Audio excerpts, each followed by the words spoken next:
Speaking of Netflix, if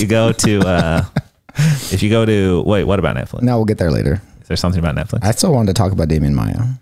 Okay. And how he handled Ben Askren.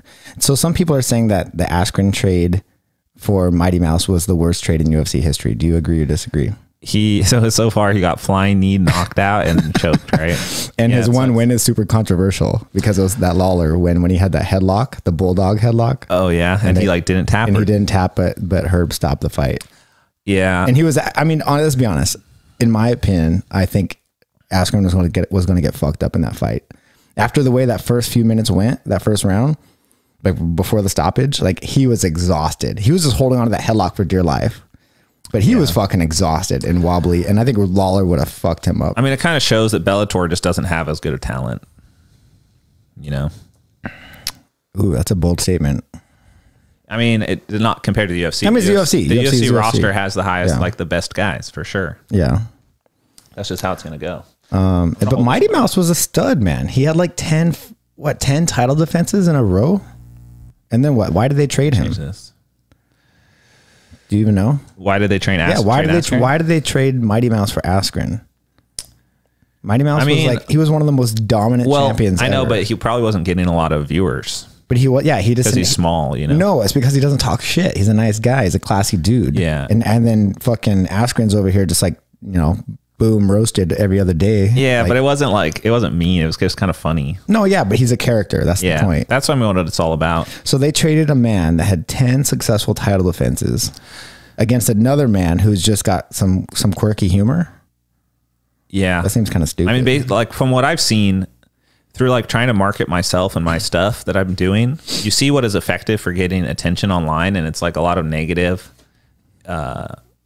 attention. People say mean things directly to people to garner attention. And I was like, okay, you have to be loud and you have to like speak your mind and have opinions and say stuff about people that like hypes up yourself. But what if instead of attacking a person, you attack things that are actually bad? Like traditions. Like, well, things that like obviously no one really likes. Let's attack some traditions. So yeah, that's why I was like, you know what? I'm going to attack the forced gi policies and I'm going to go after things that are stupid and not helping the community. And it has the same efficacy. Efficacy. Say efficiency. I know. I was just messing with you that time. No, you're not. Yes, I was. It has the same efficiency without putting a bunch of negative energy into the universe, you know? Okay. So what is it that you disagree with? Do you disagree with academies that force people to buy the academy's gi, or that was the main point I was taking is like, if you go to a gym and they tell you like, okay, there's a like a distribution of power in the jiu-jitsu world where the best quality gyms are like, you're going to train here anyways. So we're going to squeeze you for every dollar you're worth because we have the best gym, which is like, it's okay, but people need to have an alternative. That's like buying a car from Mercedes-Benz also. Yeah. It's essentially the same thing. Like if you you want our car. Right. So we're going to charge you up the ass. It's the same. It's not about charging you up the ass because if you're paying more for a product, that's fine. Like it's a more valuable product. But the service is expensive. That's what I was going to say. BMW service is super expensive. Yeah. When it doesn't have to be like, but the same service. If you go to their dealership, it's going to be more expensive to fix. And then people who go to, I mean, even if you go to like another mechanic, it's like more expensive to fix. I have no problem paying top dollar for a BMW, but I don't want to pay for the triple cost, triple price of the oil change. So say you're at a high value gym, their gym membership's like $200 plus a month, and you pay that, and you're like, okay, now I'm good to go. But then it's like, oh, you also have to buy the uniform, right? You have to wear the uniform to train here. If you don't buy the uniform, you can't train. And it's like, oh shit, well now the value has gone up. Like I have to pay more, right? Yes. And then it's like, okay, when you have one set of uniform, it's like now you have to buy two sets because you're not going to be able to train consistently with one set of uniform. Fact. And so then you got to buy two, and then if one starts wearing out or someone rips it, you got to buy another one. And it's like you're putting all of this money into these articles of clothing, and a lot of people don't know if they want to stay at a gym, but it's like kind of forced. It's like trapping people because it's like, I invested so much money into this uniform that I probably can't wear in other places, but I can only wear it here. It serves no purpose anywhere else. And it's like you're just pouring money into a place and they just keep taking it. And it's like, I just feel like that's just really inherently greedy. Can you make a good point against why it's not? Like, why is it good to do that? You're asking me to play devil's advocate on the spot. Yeah. Well, there's, I can't think of any reason. The argument is, you know, a uniform creates right. a team atmosphere, right? We're all part of the same team. Yeah. And so if you want to create a team atmosphere, wouldn't it make more sense to be like, listen, we know it's like a lot of money for you guys to buy all of this stuff and we force you to do it. You have to do it. Why isn't that not just included in the membership value? Like, I've always said include. Yeah, it should be included. I've right? always said if you want to charge someone for something, just stick it in the price. Like, because that's the argument they always that people are coming back with is like, oh, the uniform promotes team camaraderie and stuff. It's like, okay, yeah, that's fine, I guess. I mean, that's probably not proven in anywhere. It's just people saying that. I'm pretty sure you can have just as a great team camaraderie. I mean, that's why the patches exist, right? Right. Like you can have the patch, like, and then that's the thing. People, they charge for everything. It's like you pay for the patch, and then you even have to pay them to put it on. Yeah. Like you're like, you can't put the patch on yourself. You got to pay us to put the patch on, and we actually won't let you put it on in other places. It's just like 1,000% control over your stuff. It's like, oh, don't I own this stuff? Can't I do whatever I want with it? It's like the same problem with Apple and how they're trying to like not let people modify their computers or change it. They make it more and more difficult with different screw heads and like seal it all so no one can go in and add some RAM to their fucking computer that they own. Right. It's just like, I feel like it's unethical. And that's why I wanted to take a stand against it. Unethical? I think so. Is that the word? I think it's unethical. Unethical, or is it just? It's just a okay. So yes, it is a power play. It's like a money move, right? It's to make money. Yeah, and it's like, okay, people don't really like it. And we're capitalists. It can't really. I wouldn't say making money is so it's unethical. Okay. I think it's fine, but I also think that there should be an alternative. And I think the only way to get rid of that environment, which people don't like, no one's going to say they like having to buy extra geese for really high prices of a product that they don't have a choice of the quality. It's not like they're sourcing their geese from a bunch of different people and be like, oh, this one's from China, this one's from Pakistan, this one's from this supplier. They don't have options. And you can like pick which one you like, and this one's more expensive but and better quality, and this one's cheaper, so you can get this. So there's no options. It's just like, you have to buy this one. We made it for, I got the actual numbers. It cost about $28 to make a high quality ghee. They charge about 160 plus for it. So they're making like huge amounts of money off these ghee sales, right? Which is okay. Like making money is not evil by itself. And I don't think it's evil to even have, like, to optimize. Be careful with that communist bullshit. Right. Exactly. I'll throw my capitalist phone right at your fucking communist head right now. But I mean, that's essentially what it is. Don't talk shit on our economic system. It's a government. It's basically, it would be like if the government mandated everyone to wear a certain form of like an attire, and you had to buy it from the government. It's like if you got a government job, you had to buy their suits. Yeah, exactly. Like you have to buy our stuff. And like why can't all come with a Donald Trump pin that goes on your chest. So the what I feel like is going to happen is if every gym is transitioning to that model. All, like, even the non-Gracie Barra gym. So people thought, you called him out. Well, Gracie Barra was the one that brought this. I wasn't going to do it. Gracie Barra brought this into the scene. They've been very, very effective with it, and that's fine. But if one gym's doing it, great. But then everyone starts doing it, like, no one can buy geese from ghee companies. And who's our biggest sponsor for athletes? Ghee companies. So we can't be unless Gracie Barra is going to start sponsoring people with their ghee brand and like replacing the other. But the ghee companies like to set up wholesale accounts with the academies. Yes, and I think that is fine as well. But I don't think Gracie Barra does that. I'm pretty sure they make their own geese. And a lot of people do because it's so easy. Yeah, but they're huge and how many messages have you received about making your own geese and from like random factories? Hello, sir or madam. There's thousands of them. Like, you can get basically free geese if you just respond to those things and ask for a sample. I tried. They didn't say. They told me no. Really? You can do it. All you have to do is pay shipping. So like, I started talking to someone and then I just got bored with it. Yeah, you can do it because I know I got a Pikachu ghee from a guy that did it in Hong Kong. A Pikachu ghee? Yeah. So he was like, I just Where responded. Is this Pikachu ghee right now? Pete O'Neill stole it from me. He asked to borrow it one day and never gave it back. Fucking and then stopped talking to me because Pete's not your friend no more? Yeah, I don't know. It's a very weird situation. That's weird. But yeah, he stole my Pikachu ghee. I want it back. I thought Pete was going to be the first person to defect from Matos to Keenan. No, I guess not. He'll be the last though. Apparently. But yeah, you can basically just get a ghee for $25 in shipping. Like, I mean, they'll send you a sample. The geese cost $25 when you buy them in bulk, when you buy massive amounts. Yes, but the amounts are smaller than you think. It's like 50 to 100. It's called the MOQ. What's that mean? Minimum order quantity. Okay. So yeah. So what is the MOQ for a $25 ghee? I'm totally for uniforms And if that's what you want to do in your gym, I think that's fine. I don't think it creates a bad environment by any means. I think it's cool to let people express themselves on the mats and like buy the stuff, because that's such a huge part of our culture. That's kind of how I felt. It's a martial art. Well, art is about self-expression. And jiu-jitsu is a martial art pretty much only in the sense that it's like a fighting thing. But like that's the culture. That's the martial culture part. In America, at least, is very much more like surfing or like skateboarding. It's sort of just like you just do it for fun, and it's not necessarily about, you're not going to go get in a fight. You're not training it to go to war. It's like a fun thing people do. So like, why are we making it unfun? You know, like, why are you trying to be like, no, you can't have fun with your gi, and you don't get to buy the cool gi. So I'll play the devil's advocate. So what about these fools? What you said, no canary yellow gis in your academy. First of all, I didn't say no. I said we would discourage it if they want to look good. You would let me wear a canary yellow gi? Yes, if you wear it, I'm not going to kick you out. I'm not going to say no, you can't train today. What if it's a white belt? I'm going to make fun of you.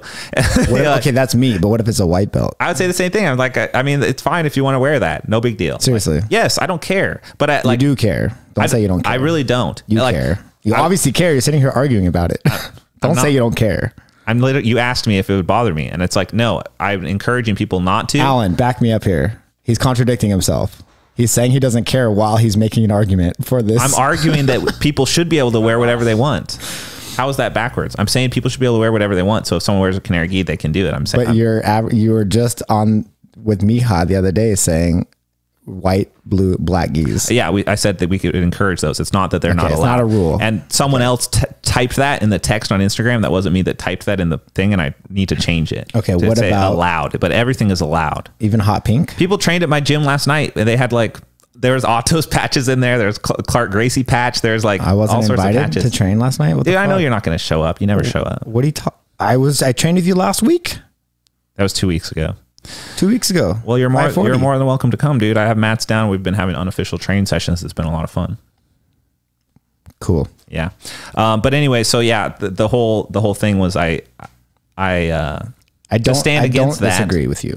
To stand against it and to make a splash per se. I'm not a fan of the uniform policies. Yeah, and I don't think really very many people are. Like there's like Instagram seems to like push the comments to the top that are controversial to your point. It seems like it's very weird. Like they're not even upvoted, but they show up first. Like there's not even like more likes on them or anything. It just pushes the controversial topics up. That's the AI. Yeah. The AI reads and knows. It creates like this one's sassy. I'm going to push this one to the top. It's good. It creates discussion because if everyone just agrees with you, it's just going to be a bunch of emojis like, yeah, cool. No one says anything. So if someone disagrees with you, you actually get to have a conversation about it. Is that why our podcast it does okay? Because we don't agree on anything? Basically. I mean, that's what people want. They want both sides of the story. So it's not like, I don't think any of these people are evil, but I think it's like something that shouldn't be part of the culture. Like there's enough money in jiu-jitsu. If you own a gym, you're making good money. If you know a little bit about business, you don't need to squeeze it for everything these people are worth and just like find every last drop to take money from someone who loves what they're doing. They literally love it. That's why they'll do it. It's like, fuck, I love this. And it's like, I don't want to have to pay all this money because maybe I'm struggling or this, and this, but this is my life. This is the only thing that gives me meaning. I read that comment. I think it was on your thing too. What'd they say? It was about like, man, like I'm a hobbyist and I love jiu-jitsu more than anything. And it really like, the guy said it really irks me that they keep trying to squeeze every dime out of me. Yeah, just because I need this uniform. There's dire consequences if you fight against it. It happened with Ed King too. Like that, he was the only one that got that. I shouldn't say his name. Like you shouldn't call people out like that on the podcast. So that he's a really cool guy. He's got an awesome deep half guard. If you guys ever have a chance to check out Ed, he's a really talented grappler. But people are just like, it's like, damn, if you stand up against it, you have to leave. It's like I'm forced to buy it or I have to leave, and like. That means leaving your friends, leaving your train partners for years, the place that you thought was your home, and you're now kicked out because you didn't buy something from someone. So look, if Alan's my friend and I say, Alan, yeah, you can come manage this stuff, but you have to buy the Mac that you're using and you have to pay me for it, and you got to buy all this equipment because you're the one who's going to be using it. And then, yeah, sure, if you, it's not useful anywhere else, and this actually won't work in any other podcast setup, but you have to buy it and it's yours now. So thank you for that. And if Alan says no, it's like, get out of here then. Sorry, we're actually not friends because you didn't buy the podcast equipment. Like if you put it in a frame of any other environment, it's just clearly fucked up, you know? Extortion. Yeah, it's like extorting someone through not violence, but like a threat of getting kicked out of your friends circle and group because jiu-jitsu is a community. So you're all about freedom. Yeah, I think you should have the freedom to choose. So don't you think the business owner should have the freedom to run their business however they want? Exactly. And that is why I am taking a position opposite of that, to provide the choice. Because that's the only way to do it, is to have gyms that don't subscribe to that same mentality, because long term it's going to ruin everything. If every gym only sells their gis, it's like jiu-jitsu becomes incredibly expensive, because eventually everyone just raises the price, because as long as people are buying the gis, they can keep raising the price. And as long as people love jiu-jitsu, they'll keep buying it. And it's just like, slowly but surely it'll become a hyper luxury sport where only it's like a Mercedes which is how it started. Right. But I don't think that is good. Like, don't you want everyone to be able to train jiu-jitsu? I do. Or more people. Obviously not everyone can, because everything costs money at some point. Jiu-jitsu is for everybody, bro. Jiu-jitsu should be as available as possible. And if you're making good money from a gym, find another way to make money. Open another gym. Like, do you really just have to like squeeze that fruit of your students until it's just totally bone dry from juice, and it's just like, yeah, we got them. Like, mission accomplished. Okay. We squeezed every last dollar. Take a breath, bro. Take a breath, man. You really went on like I'm very passionate about You went on a 20-minute tirade just now. Well, you're not giving me any responses, because you're supposed to play devil's advocate, but there's just no response. I'm trying. I mean, I don't really disagree. I'm just, I'm trying to play devil's advocate on the fly. It's not easy. I'm waiting for someone to say the opposite, because apparently there's people who disagree with it, but I don't hear. I don't think anyone likes the uniform policy. Right. At any academy. So why is it a part of our culture in the jiu-jitsu community? Like, why?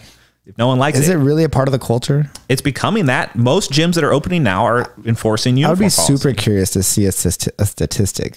Which is impossible. Like, I see Alan getting ready. I knew he was going to do that. He's going to try to Google it right now. But there's no way to know how many academies do this and how many academies don't. It's impossible to know. But it's impossible. But let's see what Alan can find. The thing is, the leaders of the academies, the main gyms, Gracie Barra, Atos, AOJ. Whoa. Leave Atos out of this. I mean, they do it to a much lesser extent. They only did it with rash guards and stuff. Like, it's not just that big of a deal. Yeah, it's just. But I'm just saying it's part of it, and people follow suit, because then they open affiliates, and it's like, that's our policy, and you got to do it too. And like most gyms. What about Alliance? I don't know what Alliance does. I don't know either. Alan. Yep. And I would like to make it very clear, I'm not attacking any one person, but just the idea. We're attacking everybody. The idea of that in a whole, I just think is not really cool, and I don't think anyone thinks it's. Let me cool. just sum it up for you. Keenan thinks uniform policies are bullshit. But I think it's no. I just think they should be free. I think it should be included in the membership price. I've always felt this way about eating at restaurants, and I was like, why do I need to tip the server? Why can't the restaurant owner just pay them a decent wage for their job? Right. Like, why? So what's happening is passing it on to the consumer. And I understand everyone's going to get all butthurt about this and say, if you don't want to tip them, don't eat there, blah, blah, blah. Okay. But it wouldn't, first of all, I have strong opinions about this. So in some countries, not in California, because it's a super blue state, but like in the Midwest, servers only get about $4 an hour as a salary. Right. Okay. And they, this is like public knowledge, and they kind of guilt you. Like, oh, I only make $4 an hour. It's not a living wage. When it's like, motherfucker, why did you take a job that only pays you $4 an hour? That was fucking stupid. That was just a stupid decision to take a job that only pays $4 an hour. Now, I think what should happen is the business owner should pay them a decent living wage for their services, and they should include the price in the food. Right.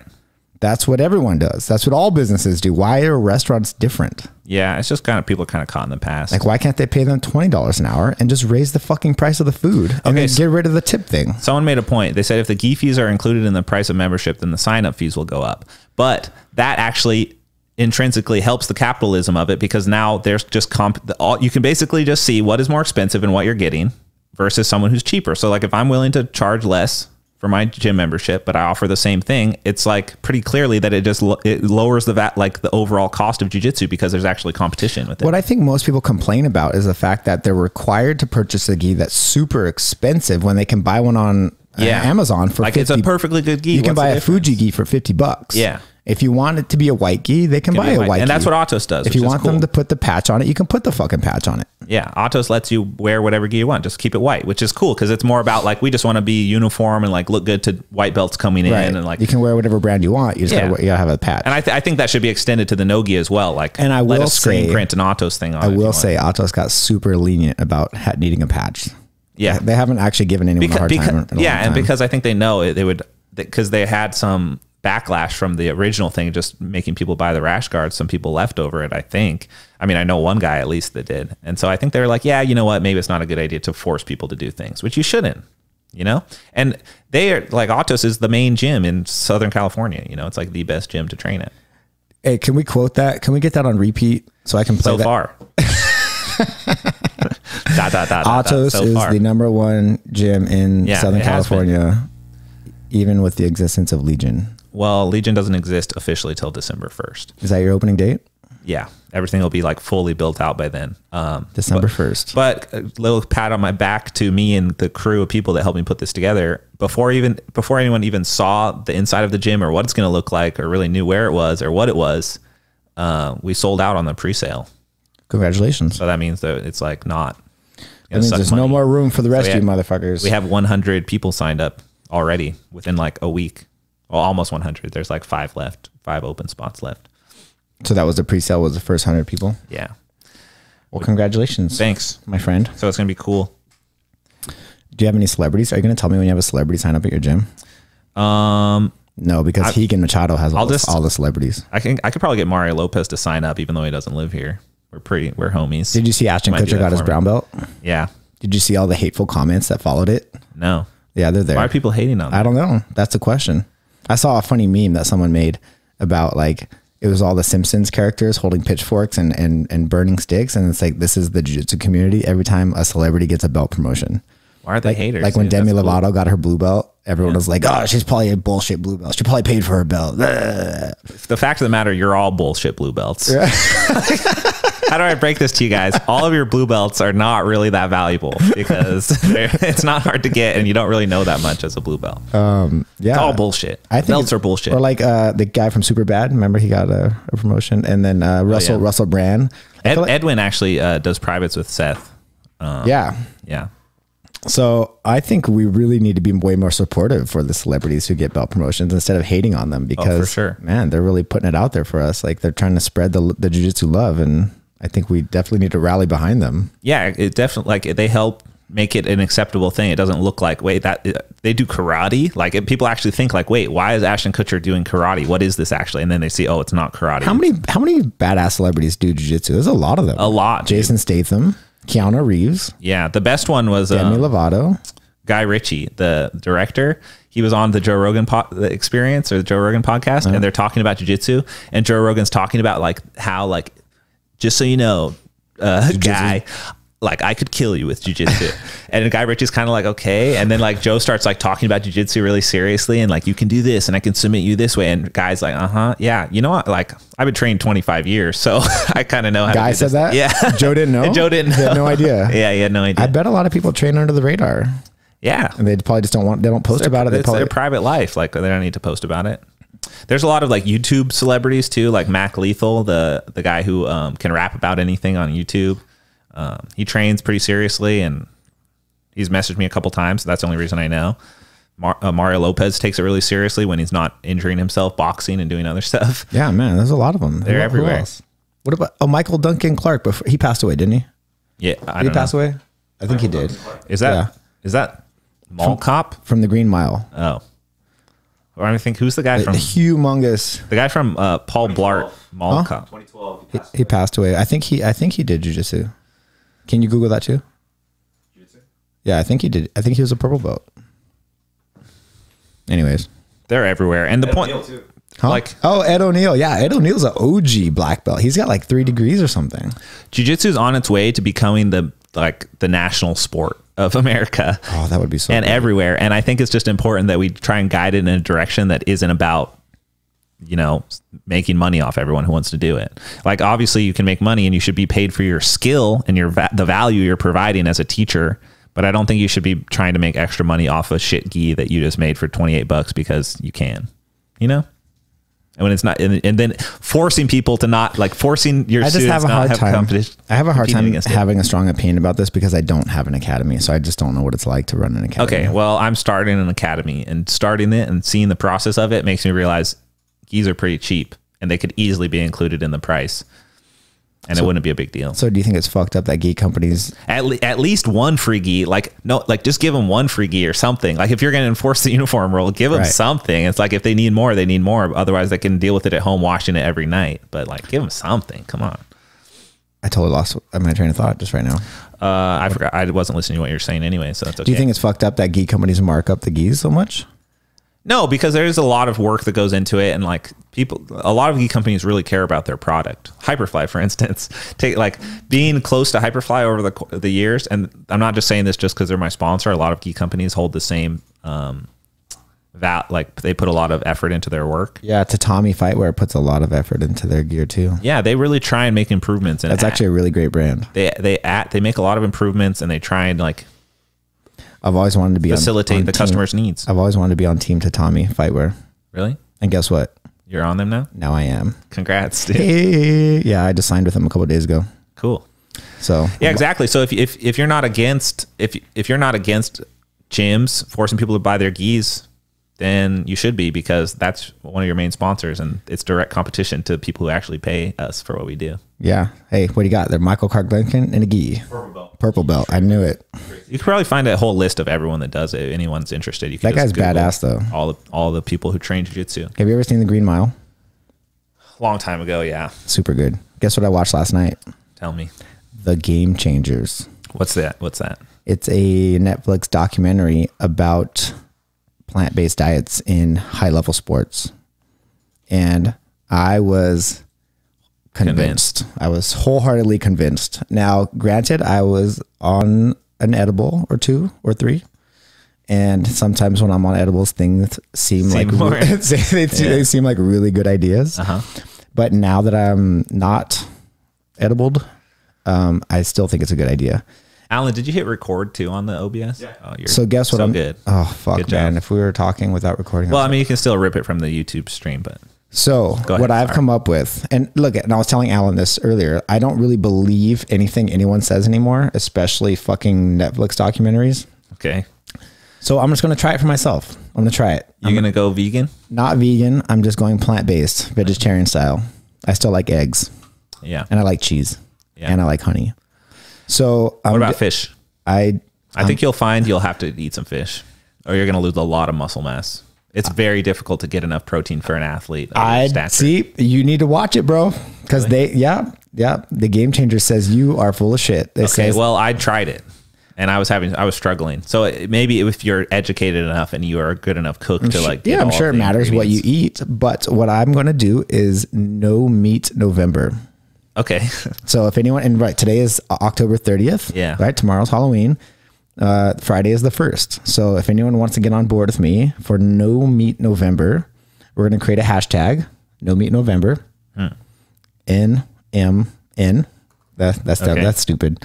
Let's just go hashtag No Meat November. And if you guys want to get on board with me for 1 month of no meat, I mean no meat, no fish, no chicken, no steak tacos, nothing, just tofu and I'll tell you what, I was pescatarian for 2 months just to try it. Just so you guys know, that means he eats fish only. Yeah, I was willing to eat. I was eating fish and then cutting out all other meats. And I do love sushi, so this will be difficult for me. And just on that, dude, I felt amazing. Like I felt very good. My energy levels throughout the day were super consistent. I didn't feel like I would crash around like 3 p.m., 4 p.m. and just feel like crap and have to like get through that hurdle. You did it for 1 month? 2 months. 2 months. And I was already pretty lean. I lost 15 pounds.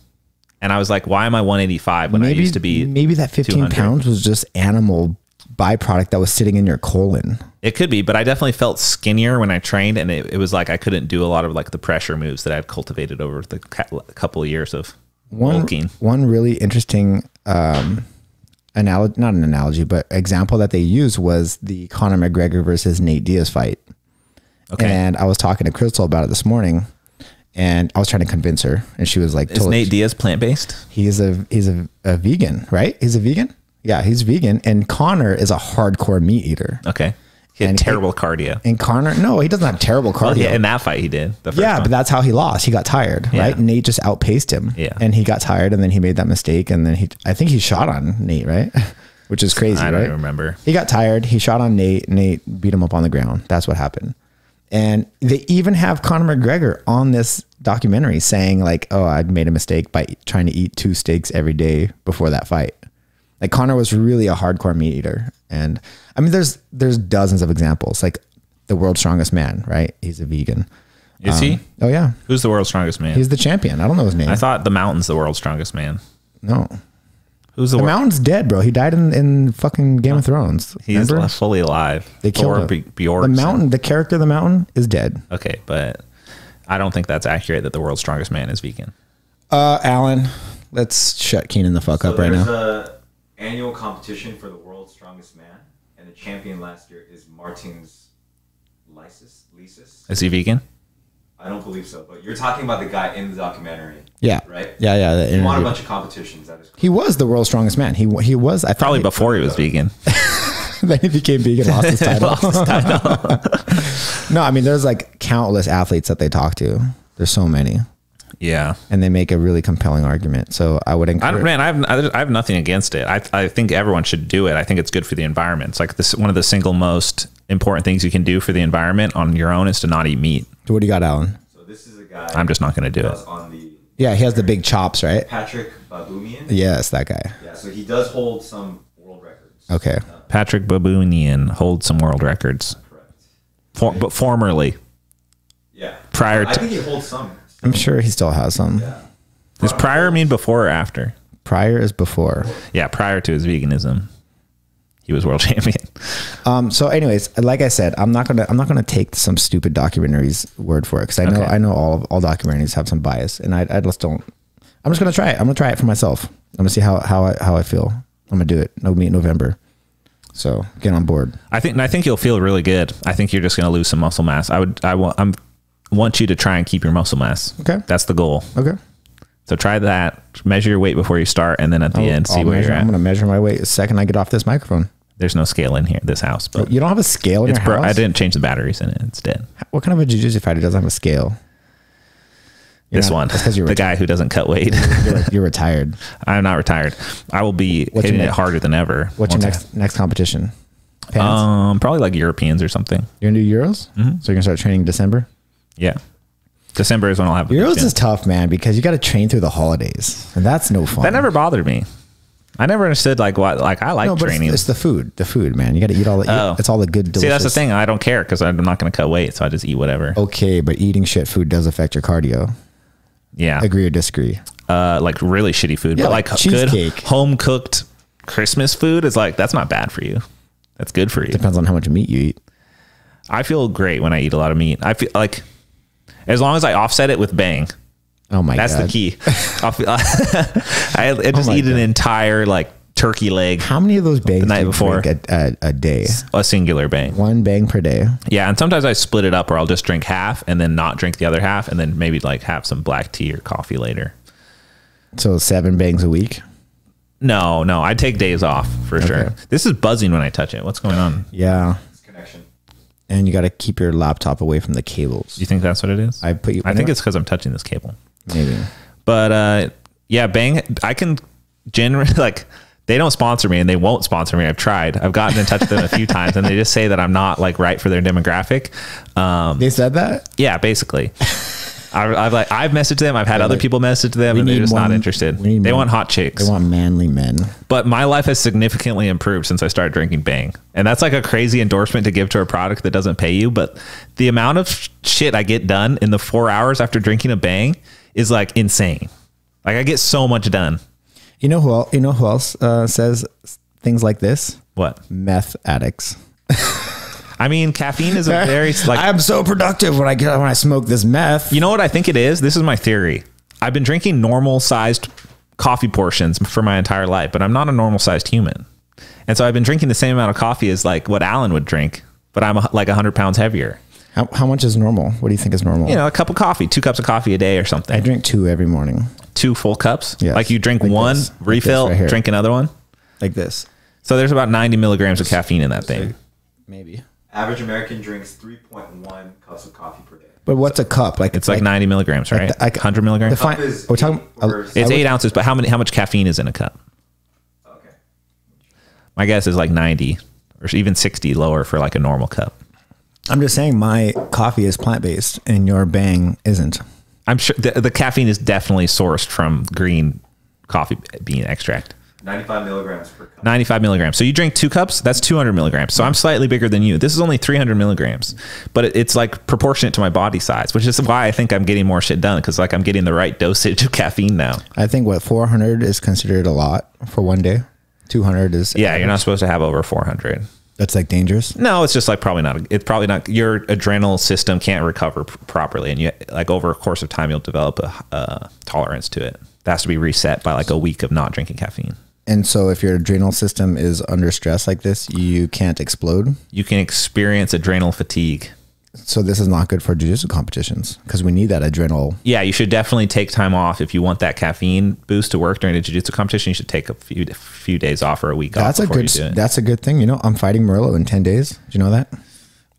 You did. Yes. But the people didn't. I knew that for sure. You knew that. I knew that. The people didn't know that. Yeah. So it hasn't been announced yet, but me and Murillo will be facing off it. That's a good matchup for you, I think. I think you're going to do really well versus him. I like Murillo a lot. I know he's like a scary guy that a lot of people cannot relate to, but me and, have you talked to it? Yeah, I think he's a super nice guy. He's the coolest. He's just intimidating looking, and he doesn't go out of his way to talk to anyone. His voice is just like melted bronze in your ears. It's so true. So amazing. Yeah, it's true. I could listen to Murillo. I wish Murillo had a podcast. I could listen to him all day. Dude, his voice is. You know what? Like, we need to get Murillo on the podcast. God. This is going to be the mission. It's incredible.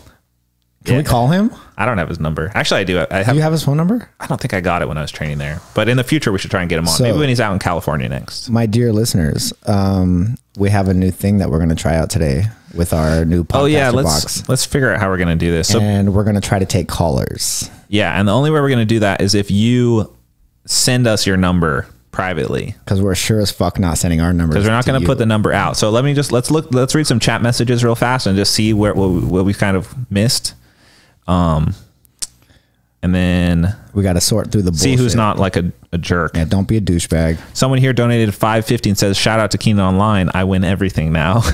Oh yeah? Yeah, you win everything.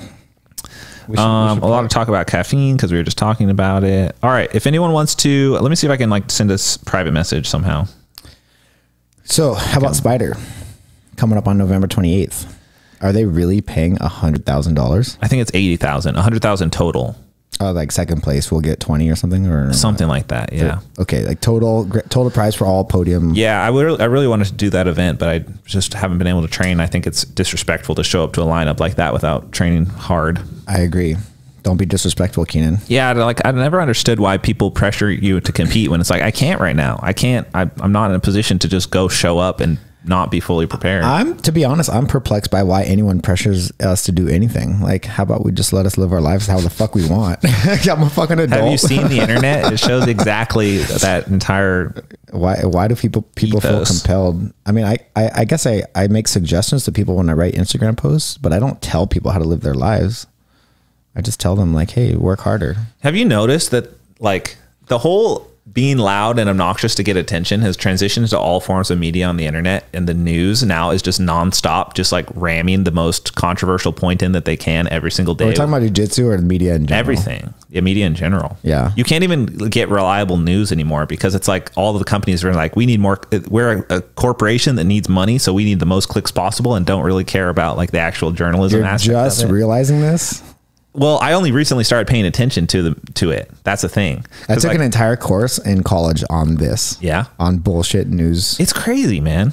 It's like you got to check your sources. Yeah, and it's like hard to find like both sides of the story. For instance, like if you're like in politics or something, if you're like more of a Republican side, there's a lot of like user generated content there, or like people who have podcasts or like talk a lot about this stuff. But if you're trying to get the opposite opinion, it's hard to find people who are just creating that content on their own. It's more like news stuff, and it's very difficult to like match the stories together because like one is like popular media news channels, and then the other is like YouTube and like non-traditional forms of media. Here's very difficult to find out. I think big media corporations are no different than a fucking dork on his podcaster mic.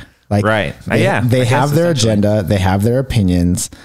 And that's that. And they're just going to preach whatever the fuck they want. And the same thing for you and I on our podcast, and the same thing for fucking Joe Schmo in his basement, like on his blog site. Like the only difference is the corporations have money and blogger basement guy doesn't. And I just hate how none of it seems like no one's trying to solve problems. It's like, seems like Donald Trump solving problems. Oh yeah. I'm just kidding. You can't, dude, don't get me wrong, guys. Well, that's what's crazy. It's like everyone seems to be universally against Trump. It seems like, right? Not universally. It's like for a large majority is just like, it's a fun thing. It's a fun thing to do, to hate on Donald Trump, because it's so easy. But it's like, that doesn't solve any problems. Can we like stop talking about him? It's like Dylan Dennis. Like, why are we still talking about him? Well, like, can we like focus on the next thing? Let's not compare Dylan Dennis to the president of the United States. Okay, the president of the United States but it's like, actually is an important person. Yeah, and absolutely. Dylan Dennis is not. Right, but it's like the discussion about him is just doesn't seem to be really solving anything. It's like everyone just thinks. Well, because the thing is with Donald Trump is a little swipe of his cell phone and his Twitter account can affect the entire fucking economy. Like if he makes a stupid comment about trade with China, the whole market tanks, and that's kind of a big deal. Okay, so it's literally just about like his opinion matters a lot, so we need to get him things out. That he does. It's just like when Elon Musk took that hit from that joint on the Joe Rogan podcast. But it also made him famous. It's like that just boosted his career so much and pushed his vision so much further. Yeah, but his shareholders didn't appreciate it, and I think the stock value went down because of that. Right, that for that day. But look at it now. Okay, but I'm just saying it's an example. Like things that people say, people who are leaders of corporations or countries, affects money. I guess the things they say affect the economy. I guess, but I don't know. I'm just saying. Anyways, guys, just check your sources. I'm really sick and tired of people posting these fucking blog articles like that have these really clickbaity titles, and like, yeah, I look at the source. The first thing I do is look at the source, and I'm like, oh my God. Well, that happens in jiu-jitsu with us too, because anytime someone says something controversial, the jiu-jitsu media picks it up, and they're just like, post that. That's the one we got to post. Like, we're not going to talk about some cool Keenan technique. says Helio Gracie is not good at right. That's why I've started like, okay, so now it's like, I know if I'm going to say something controversial, it's going to get posted somewhere and try and make me look bad for clicks, or try and like generate some sort of controversy. So let's actually say things about things that really need solutions, so that at least that attention is brought to like a real issue that I feel needs to be dealt with. Okay, what's a big problem that needs a solution? I got one if you don't. You go first. Climate change. Okay, I was talking more about jiu-jitsu. Oh. Okay. I thought we were talking about jiu-jitsu problems. Well, I mean, if climate change doesn't, I mean, we're not going to have jiu-jitsu if the fucking planet goes to shit. Yeah. But I mean, yeah. I'm a big believer in climate change, my friends. The science is pretty much undeniable at this point. So if you're one of those people in that 0.0001% who doesn't believe in it, fuck you. Really? Yeah, that's how I feel about it. But have you read the books yourself? I went to graduate school at the school that is ranked #2 in the nation for environmental science and climate change science. Yeah. They have fucking mountains of evidence. Yeah. Mountains. It's undeniable. So do you think that the counter arguments are probably mostly fueled by oil companies putting out propaganda? Obviously. It's just, it's so crazy that like corporations have become like governments. There's people who have money there are businesses and people who have a financial interest in denying climate change. And that is why they do it. Yeah. Now, let me present you. Keenan, let me present you. You should vote for Andrew Yang. Have you seen any of his stuff? I know who he is. He's the man. Yeah. He's the guy that wants. Are you about Andrew Yang too? Yep. Yang Gang? Your Yang Gang? The Yang Gang? He's the presidential candidate who wants all police officers to train jiu-jitsu. Really? Is that what he wants? Right? Am I right? He did say that. Right. He did say that. Yeah. Makes sense. So you didn't know that? You liked him? They don't. And you I remember him saying, I saw a picture of him at Unity, Murillo's gym, with his son training jiu-jitsu, and that's all I saw. I didn't know that's what he wanted, but I really hope that I feel like that might be a bad thing. For all, because then we can't fuck them up if they try to arrest us. Well, I feel like someone's just going to kill someone with jiu-jitsu, and that's going to be bad. Then it's going to look like it's a negative art that shouldn't be. Well, they're already killing people with their guns. So I know. And that what the guns are like, people are like against guns. What if they're against jiu-jitsu? Because they put this power into these psycho, like so many cops have that personality type that's like that weird aggressive thing. I really think that's, and it's like, do you really want to give jiu-jitsu to those people? That's like giving jiu-jitsu to a bully. And of course, not all cops are like that. You are never getting out of a speeding ticket ever again. I'm not saying, no, of course not all cops are like that. You're fucked. You just hate it. I've actually had some really great experiences with cops who train jiu-jitsu. I've been pulled over before by a cop who trained jiu-jitsu with his son, and he didn't give me a ticket.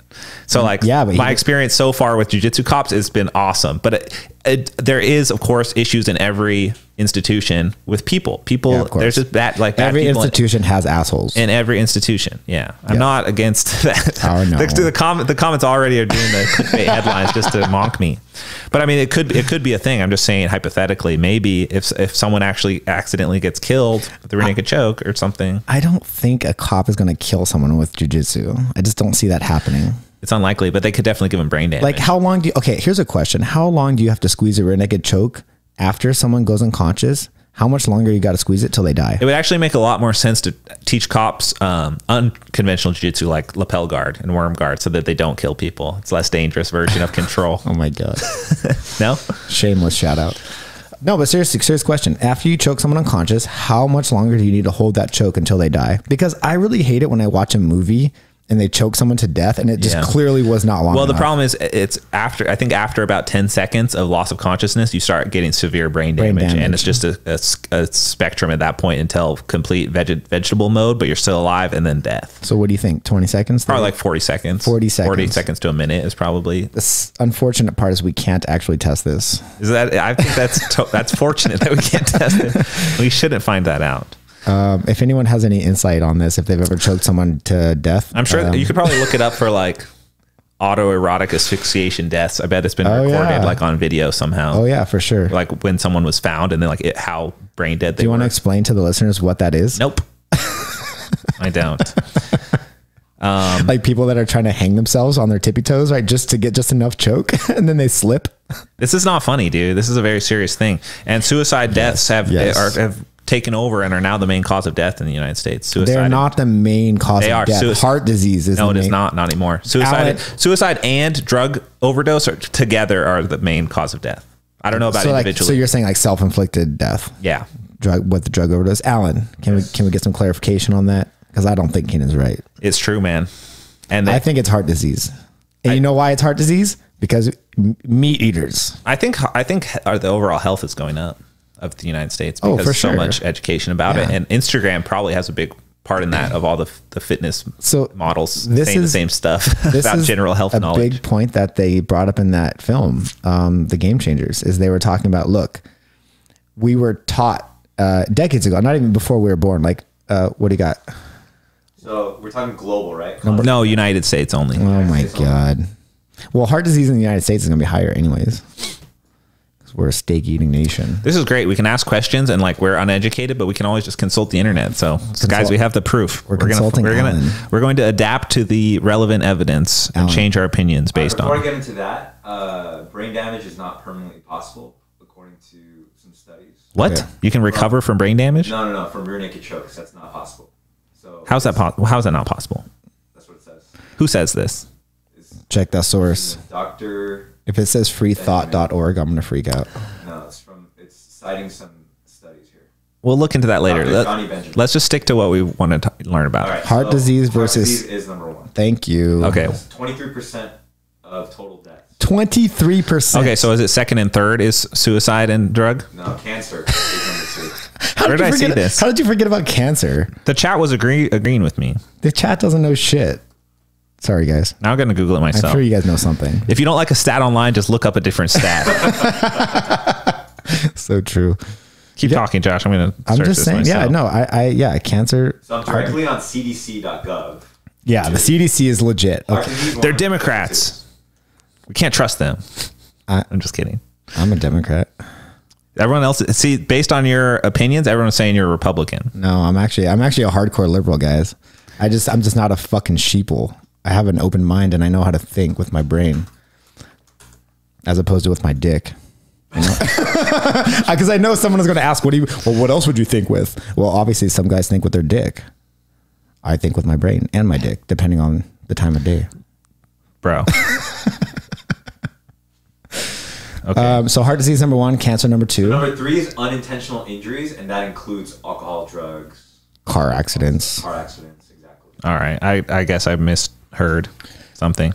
But it's okay. I mean, you know what? Guys, why is heart disease so high? Why is heart disease so high in the US? Meat. Because of the motherfucking meat. The meat industry. Stop eating meat. How do these guys think I'm Republican? I'm sitting here bashing the meat industry. Like that's obviously a liberal thing to do. I think a lot of people don't even understand what is conservative, what is liberal. I can't keep track of all of the different opinions and colors. For a long time, I couldn't get the colors straight. I was like, what? Who's red? Who's blue? Liberal equals Democrat equals blue. Wait, what? Conservative equals Republican equals red. Okay. Just so you guys know. Some people don't know. What's in the middle? Independent, Green Party. Yeah, like fucking purple.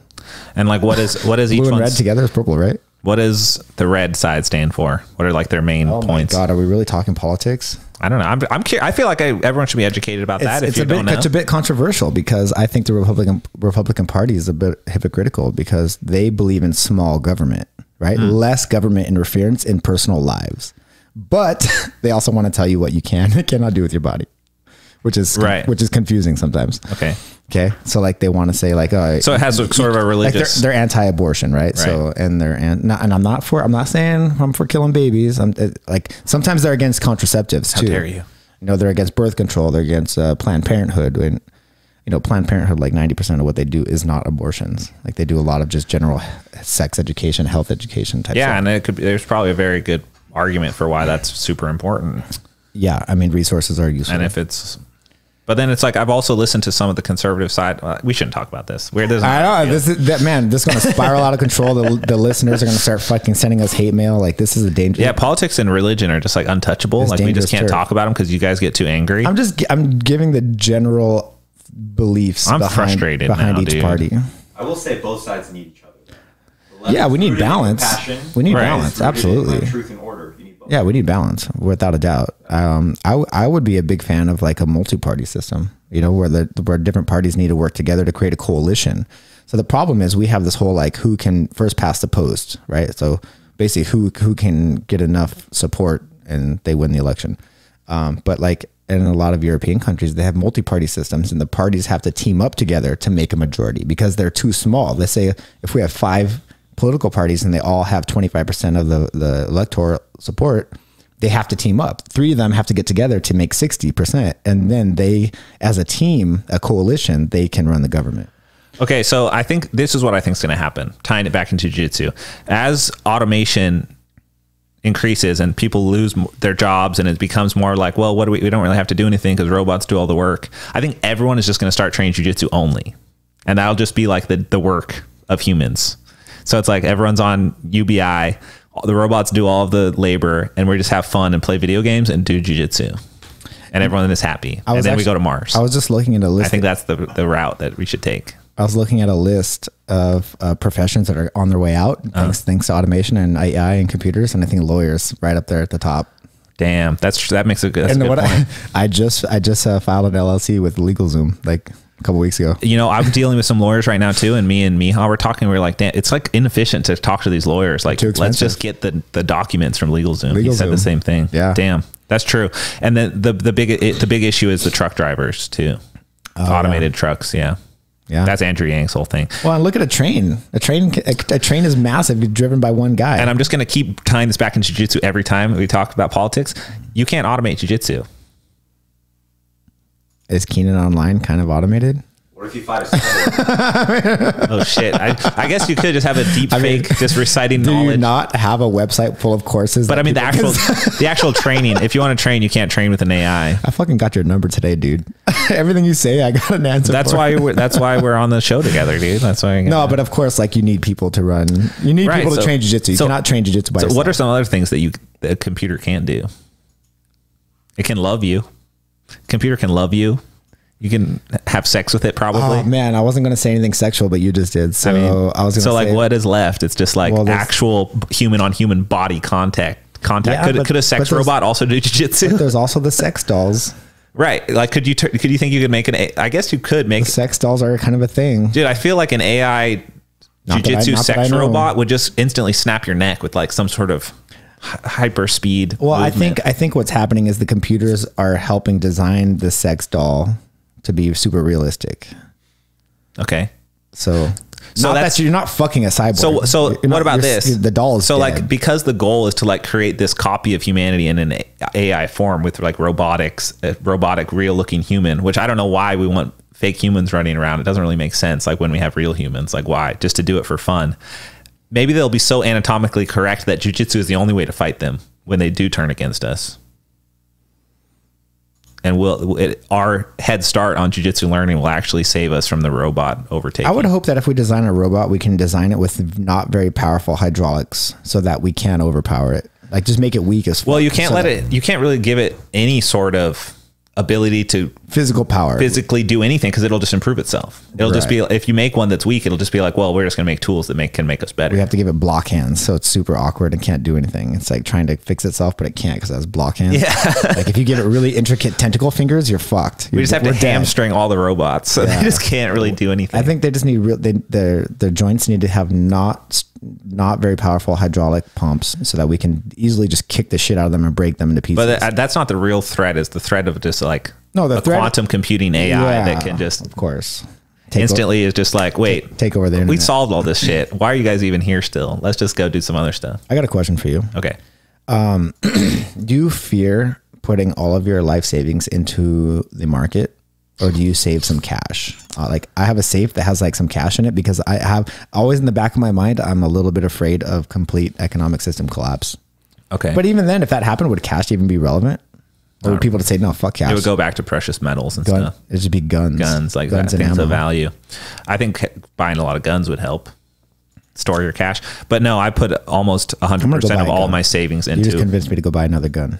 Yeah, I've been meaning to buy another one. I feel like you got to buy a bunch now in case they ever like become illegal. Of course. And you'll be grandfathered in. Yeah. Or you just hide them in your, like, dig a hole. Dude, in the let's go gun shopping after this. There's a Glock store right by my house. I'm down. I would like to, I want to pick up like a rifle, like a real like combat rifle type thing. So in my house, this is actually a really cool thing that is not common in the US at all. I've never seen another house with this. But in Germany, they have something called Rollladens, which is like a rolling shutter, like a metal shutter that slides down like a curtain on the outside of your house. And it can be remote operated or manually operated from the inside of the house. And you just press a button and it locks down your house, dude. That's pretty badass. And so I have a ton of windows in this house. If you go downstairs, it's just like a fishbowl. And I was like, you know what? I don't want that. I don't want to have to think about someone just like breaking a window and coming in and then me having to deal with it. I don't want to have to shoot anyone. I want to keep them out. You know, I don't want to have to jiu-jitsu a guy. So like, in my living room. Would it be like if someone breaks the window, it automatically triggers the slide? No, you just turn them on at night like you would an alarm system, and they just shut at night and just barricade you in. Okay. I thought it would be cool to have like if someone breaks the window, then it automatically just drops on them and it chops their hand off or something. That's what banks have. Banks and some convenience stores that are like in bad areas will have like they can press a button like a panic button and it just fucking drops hard as and fuck. Just chops off whatever's. I don't think it chops anything, but it definitely makes them want to pull their arm out, crush the fuck out of their hand. But yeah, so what I've been thinking now, especially with all the power issues in California right now, and I think they're going to get worse as we transition to solar power and don't have enough batteries to store it. Because my mom in San Francisco has been without power for 5 days because of the forest fires and having to shut down everything. She's in the Bay Area? Yeah, she's like in a very wealthy part of the Bay Area in Marin County, and they don't have power. And I was telling her she needs to get solar, and then she needs to get the power walls from Tesla to store energy. And so if it comes to that where everyone kind of has to be self-sufficient, you're going to want to protect your self-sufficiency and not let people come and steal your batteries. You need to like lock it up. You got to be able to lock yourself up. I'm a big fan of solar power. I've got solar here.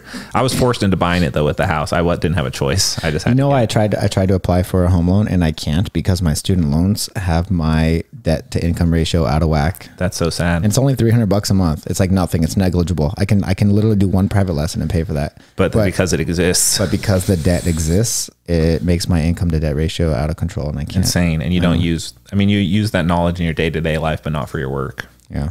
Which is crazy. Should we actually I'm sorry to hear about that. Do you want to go halvesies?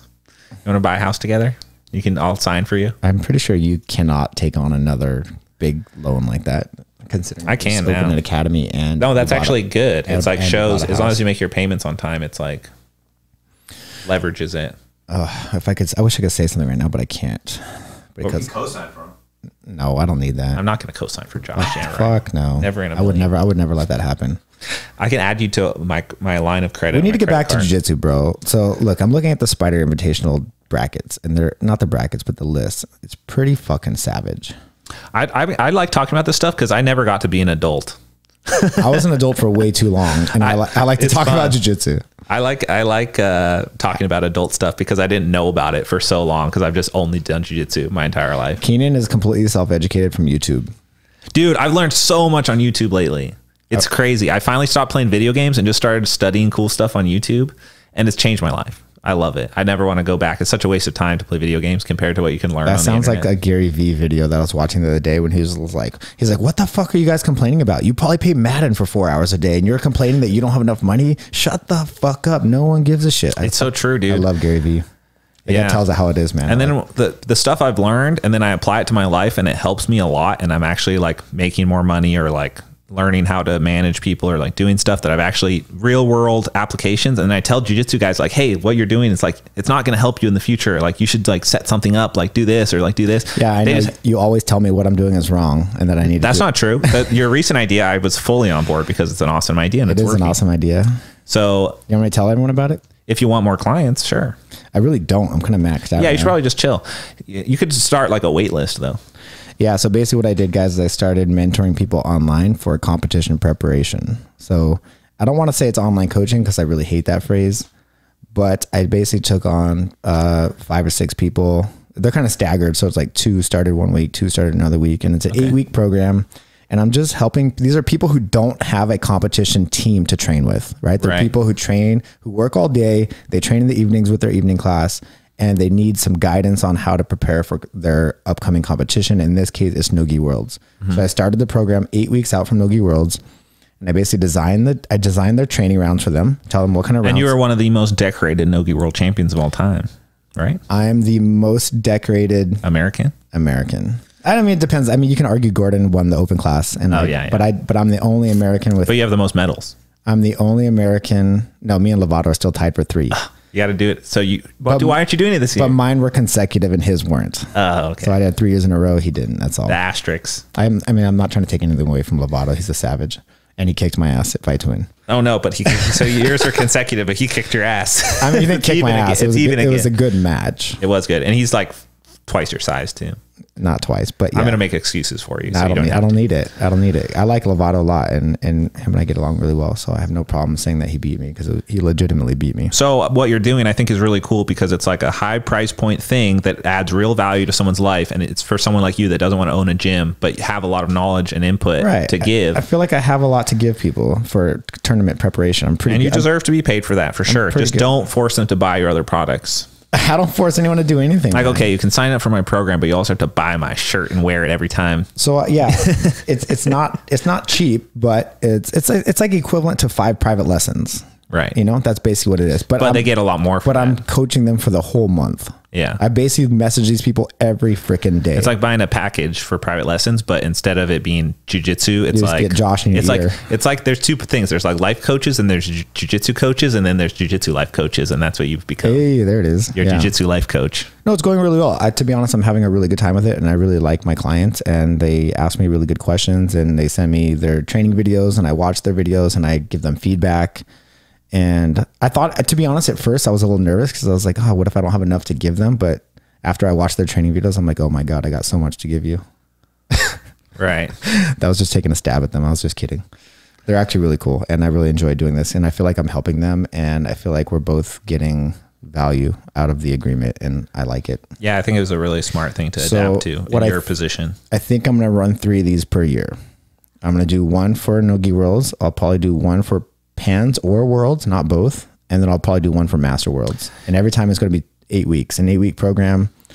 I'm going to bring on like no more than 10. I don't think I can handle more than 10, but right now it's just 5. Yeah. There's going to be a quality issue if you take too many. I don't want to overwhelm myself. I want to make sure I give everyone a quality service. So, but yeah, I'm maxed out right now. So, and I do have a little bit of a waiting list. So sorry. So yeah, if you guys are interested in that, where should they email you? hingerseminars@gmail.com. Yeah. So it's about the cost of 5 private lessons, guys, for a 1 month of Josh in your head. A great investment of Josh's ideology in jiu-jitsu, which I don't agree with all of his it's not about real life. It's not about ideology. It's about training. But his training stuff, it's good. Yeah. Thanks. He knows what he's doing. Thank you.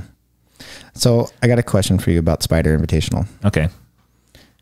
I'm gonna read the names to you, and I want you to tell me. So first of all, let's just make a note here because we've talked about this in the past. That self-sponsorship is going to make you way more money than any sponsorship that we could have paid us. Okay. Right? Why even why even? Let's just basically Keenan saying we don't need sponsors for the We don't need sponsors. That's why we don't have sponsors right now, because we're just like, might as well just sponsor our own stuff. The truth is we don't have sponsors because I've been too busy with my clients to actually write back to the people who are asking to sponsor. So now I'm suffering for this. I do have something I need to say though. Okay, tell me about Spider first though. Oh, I was just curious about who you think has the best chance at the 100. I hope Kynan gets a win back over Marigali. So it's Kynan, Leandro Lowe, Anderson Muniz. I want to see Leandro versus Marigali. I want Marigali to beat Leandro, and then I want Kynan versus Marigali in the finals, and I want Kynan to win. And you completely neglected Rodolfo. Vieira, he's in there. Rodolfo's there. That's a factor. Shit. Rodolfo. Spriggs is in there too, and Calasanz. And Calasanz is quite the strategist. He's not the most exciting, and I love him because he's my teammate. I think Rodolfo could, like, if Rodolfo has any of his past talent still, which I'm sure he does. I think Marigali. This is in the gi too, right? Rodolfo's a monster in a gi. I really hope that he's the same. Yeah, it's been a while. If he's the same, I think he easily passes Marigali's guard and beats up everyone. But if the old Rodolfo shows up, if the 2011 Rodolfo is here, he shows up, everyone's fucked. Everyone's fucked. Has Rodolfo ever had a match with Leandro? Or Leandro was too small back then, huh? I'm not. Yeah, I think they're in different. Leandro was a middleweight when Rodolfo. I'm not sure. Alan, are you checking that right now? You're so fast with this shit. Yeah, I'm pretty sure when Rodolfo was dominating shit, Leandro was still middleweight. They did fight. They did. They did. Abu Dhabi probably, right? World Pro? No, this is Copa Podio. I fought in this Copa Podio. I was there. That's why you don't remember it, because you were in the back warming up. Yeah, I fought Sanji and Alex Shanji. Shanji, sorry. Sandy. Xandy. Shanji will be on the podcast soon, my friends. He's agreed to it, and we just need to find a time to do it. I think he's in Brazil right now. He's like the voice of reason in jiu-jitsu too. Like he doesn't really let his emotions get a hold of him. He just kind of sticks to the facts. He's never said anything that pissed me off. I like the things he says. Have I ever said anything that pissed you off? I don't even need to answer that. Okay, I have. What about the little guys? We got 76. Who's in there? I'm surprised. Who won this match? Arges is in there with Edwin. They're both in there. I'm surprised that Arges can make that weight. But Mateus Gabriel, Edwin, Levi Jones, Jamil, Jonathan Alves, Mateus Lutas. Jonathan won last time. He won the qualifiers or something. Right, but I was there. I commentated that. This is the next round, right? Yeah. Leandro got choked by Rodolfo. Yeah, Rodolfo was amazing. He finished everyone. He finished Andre too. A lot of people say Rodolfo is the greatest ever. He was like the greatest ever by such a margin, but then he just couldn't do shit against Buchecha. It's like, how are you just losing to Buchecha when Buchecha can't even beat the guys you beat in nearly the same fashion? So weird. Jiu-jitsu math doesn't add up, man. So weird. I never understood that. Just because A can defeat B and B can defeat C doesn't mean that C will not defeat A. Write that down. So look, who do you got for the little guys, man? Because I'm not gonna lie, I would have liked to see Levi come back, hit his stride again. He had 2 disappointing performances, I think, in a row. One where he was DQ'd, another where I think he may have just lost something. Like, I can't believe Mateus Gabriel and Gabriel Arges are in the same division.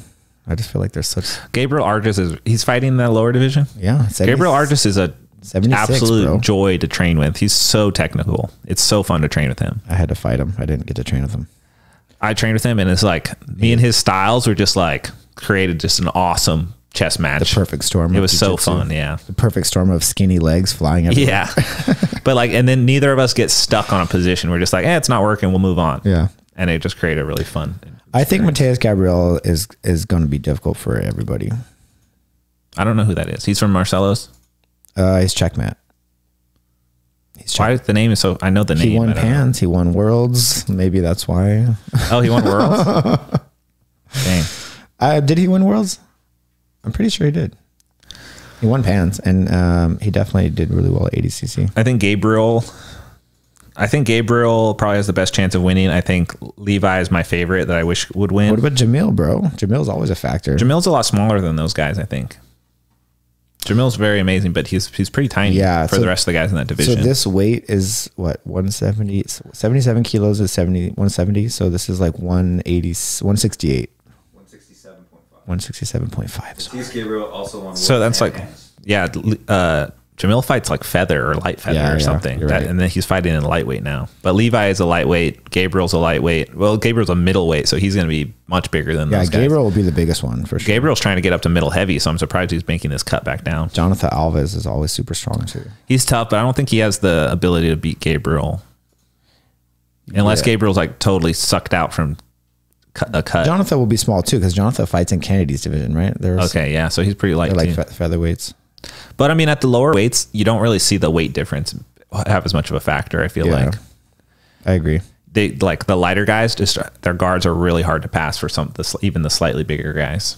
I have a hard time against little guys. They just fit into all my. I've always so much said, space. man. I've always said little guys have the advantage in jiu-jitsu. I hate it because if you give them 2 freaking inches, they get their guard back. In jiu-jitsu competition, for sure. If you try to stick to them, like you try to close the space and stick really tight to them after you pass, it's so I always say if they're 40 pounds or less lighter than you, it's hard. Yeah. But if you're 40 pounds bigger than them and up, you just can be stronger than them. Like Pablo Montevani, no gi, or Andy Murasaki, cannot pass his guard. You saw. Oh, I saw. Everyone heard. You got real upset. The entire situation. Andy Murasaki was just fucking me up one day in training. I was just getting so upset. He wasn't fucking you up. You just couldn't pass, and you're just like, "Why is he in their group if he's just gonna not let me pass?" I was preparing for Lovato, and I just knew like Lovato's tall and Andy's small. I was like, this doesn't make any sense. I'm fighting Lovato in 2 weeks. Why am I training with Andy? And Lovato's not going to pull guard on me. So I was like, this is just a pointless training session for me. I never get angry or like heated about anything, but I love when you get angry and heated, because then I can get angry and heated at you in like having the moral high ground in defense of someone else. Yeah. Like with you and Connor, I just love stepping in and just finally getting to let loose a little bit. But then I try and beat you up and it doesn't work. Me and Connor are good. Hey, tell me right now who's going to defect from Atos to Legion. I know you know. Who is it going to be? I guarantee it's going to be 2 or 3 of them for sure. I don't think there'll be any defects. No one. Sense. I think there will be people that. First of all, Atos is overpopulated. It is. Have you been to there? I'm doing you guys a favor. This is not like a poaching thing. We have 500 plus students. Yeah, and the mats overwhelming. You got Andre went into too small of a space too soon. Like he should have picked a bigger place. But yeah, I'll relieve some of the pressure so there's room on the mats. Tell me who's going to be so no one gets kicked in the face again. Tell me who's going to be the defector. I don't know. Alan knows, but don't tell him. Who's Alan. the #1 defector, Alan? Don't say anything. Keep your lips sealed. I know it's somebody. Well, first of all, I'm intentionally trying to offer a better product than my competitors, right? Naturally. You're trying. I'm trying, doing my best. But you're just one man, bro. I am but one man, and Atos has a lot. 25 black belts strong. Yeah, that's true, but not all of them teach. And correct. Just because you're a black belt doesn't mean you're an amazing instructor. There are a lot of amazing instructors at Atos, though, that for sure. And I really, I'm jealous even. But there's a few people that I've been speaking to in the past that maybe do. I haven't pushed anyone. I don't really want to push people or ask. More of a pull. I just want to create. I want to create an environment that if people like it and it's better for them, they have it. And so I'm trying to make it different from Atos, but good. And so trying to create another option for people that want, if they want a different environment, they can have it. I think that's a good business strategy. But I don't know. I mean, I do know. I mean, that's kind of like your whole MO, right? Be a little bit different. Yeah, you're kind of a different guy, I guess. I mean, I feel like everyone should just be different, like me. Just be different like me, guys. Are we going to take a fucking caller or what? You were supposed to be working on this for 30 minutes. Got distracted. All right, we'll take some calls now. Take a call. Let's see how it goes. Who wants to put their number in the chat so I can call you? Oh my God. Anyone? Any takers? So, Alan, do I got to call them or are you going to do that? They can actually call the Mapper number. Okay, and we'll just take whoever. But then I don't want to give them the choice. I want to see. Yeah. I want to I only want to take calls from people who their real name is on their YouTube, like this guy Sean Falson, or like Poop Noodle 36. I think that's someone to call. Poop Noodle. Send us your number. So do I got to call them or are you going to call them? What no one's going to put their numbers here, but so that's the thing. I don't really know. So if you call them, you got to call them through the Google app. But also you have to have a legitimate question. We're not calling to like chat with you. You have to have a question. And my favorite thing will be to hang up on someone. What's the problem with putting your number in the chat? Like for the 500 people in here, if everyone put their number, it's like fine. Safety in numbers, literally, in this situation. But I don't have a way to like. They email Matt Byrne podcast. Okay, yeah, and then I could pull it up. And then Yeah. Sounds good. Do it. Yeah. So you can eat. They can email me. I can reply back with the Matt Burn number, and they can dial in. Okay. That would take a long time, though. You know what's sad? It's sad that we can't just trust everyone to not abuse my phone number if I put it out there. Well, it's the Matt Burn number. Well, we have the Matt Burn number, but yeah. But even still, if 2,700 people called, it would the internet chat room culture is just, I don't want that to transition into a phone call, you know, like the stuff that people talk about in here. I don't really want there. I'm old enough to remember when like internet chat rooms started. You know what? Just shoot me a message on Instagram. Send me your number on Instagram and I will. First come, first serve. Ready, set, go. Yeah. I don't know if I can check it from my Apple Watch though. Isn't that crazy though? I remember when internet chat rooms started. I don't think I can actually. I have a memory. And I thought the first time I went into a chat room and I was like 15 or 16. AOL? Yeah, it was AOL. I used to get banned from AOL chat rooms all the time. They'd call my parents. I believe you. And they'd show the transcripts of what I said. And I was like, acting like a terrorist. Not a terrorist, but I was definitely being inappropriate at like 13 on the AOL chat rooms. What was your AIM name? Sugar Coma something. Sugar Coma. Yeah, Sugar Coma is 92 or something. My birthday. We got a sponsorship inquiry. Oh, well, maybe later. Yeah, later. I have no idea how to take these calls, honestly. Tell them to email Matt Burn Podcast. All right, yeah, guys. So if you want us to call you, just email the Matt Burn Podcast if you have a legitimate question. So say the question that you're going to ask, so Alan can screen it, and then we will call you. So it has to be like a legit question, and then. Alan, do you have that phone number that I read to you earlier? Which one? The one, for the guy. Remember? Oh yeah, I do. Can you read it back to me and I'll call it? In the meantime, we could just answer some questions from the chat. Can I call it on my phone? Will it work? Yeah. Does anyone have any questions in the chat? If you type them now, we'll answer them quickly. So we're going to try calling him. Let's just try I to call. think for him, though, we should try calling with your number because... Yeah, whatever you want to do, man. Just do it. As long as no one can see my number. The general consensus in the chat is they just want you to ask the questions here. Oh. In the chat. Well, I'm trying to get one of the ADCC champions. Yeah, we have it. We have the Sean Gallagher. We have the number set up. I just don't want to give it out and like have everyone call at once and not know who's answering or who's calling. Oh, that's a good point. Oh wow, there's a lot of questions out. That was fast. We'll prioritize super chats, guys. So this is like a new level for us, trying to make phone calls. What do you think about Gordon's challenge to Lackland? Leg locks only, $500,000 versus Lackland's $5,000. Yeah, I just don't think that like 500,000 is actually a real number that anyone's considering. That's just kind of ridiculous. Yeah. And, I remember I was talking to Tom DeBlas when him and Lachlan were battling for the legs at ADCC. And even Tom was like, Gordon's playing with fire right now. Yeah, you get caught in a heel hook. You get caught in a heel hook, man. Like, it doesn't matter. Especially coming off knee surgery, Good point, yeah. And I think Lachlan was on Gordon. And it did look like Gordon kind of backed out of the position. He did, yeah. Lachlan was there. And I trained with Lachlan. Lachlan came to a training session with me and Gordon in California. And Lachlan heel hooked me. And I've got a good heel hook defense. Yeah. Like, it's hard to heel hook me. Gordon couldn't heel hook me for an hour and a half. Lachlan heel hooked me in 5 minutes. Yeah. I saw he did back away and definitely like even Tom was like, he should probably just Lachlan's got that killer. He should probably not play this game and just finish him. And then he did. So look, I'm gonna try to call Mateus Denise. I'm gonna hit call right now. Let's see what happens. What do you guys think? You're calling Mateus? Audio source. Oh, that's loud. That's loud as fuck. But luckily we have Alan. I don't know if he's gonna answer. I did not. What, do you even have a question for him? No. Okay. I mean, how's it feel to be ADCC champion? Oh yeah. How's it feel to beat me? How's it been a month later? Yeah, we'll see. We'll see what happens. He's probably training or something. I did not. Everyone's just asking about Gordon. No. Oh, Mateus. Nope. What do you think about the United World Wrestling entering the grappling scene? What are they doing exactly? Oh my God. I can talk about this. You know about them? No, I did the trials that one year, remember? Okay. Okay. Yeah, I definitely want to talk about this. Can you explain what it is? Well, United World Wrestling. I follow their Instagram. Yeah, it's just it's a grappling organization that holds a world championship, and it's based in Europe though. They held it in Kazakhstan. I don't know if it moves around or it might be always in Kazakhstan. No, it was in Baku the year before. It was in Kazakhstan last year. It moves around.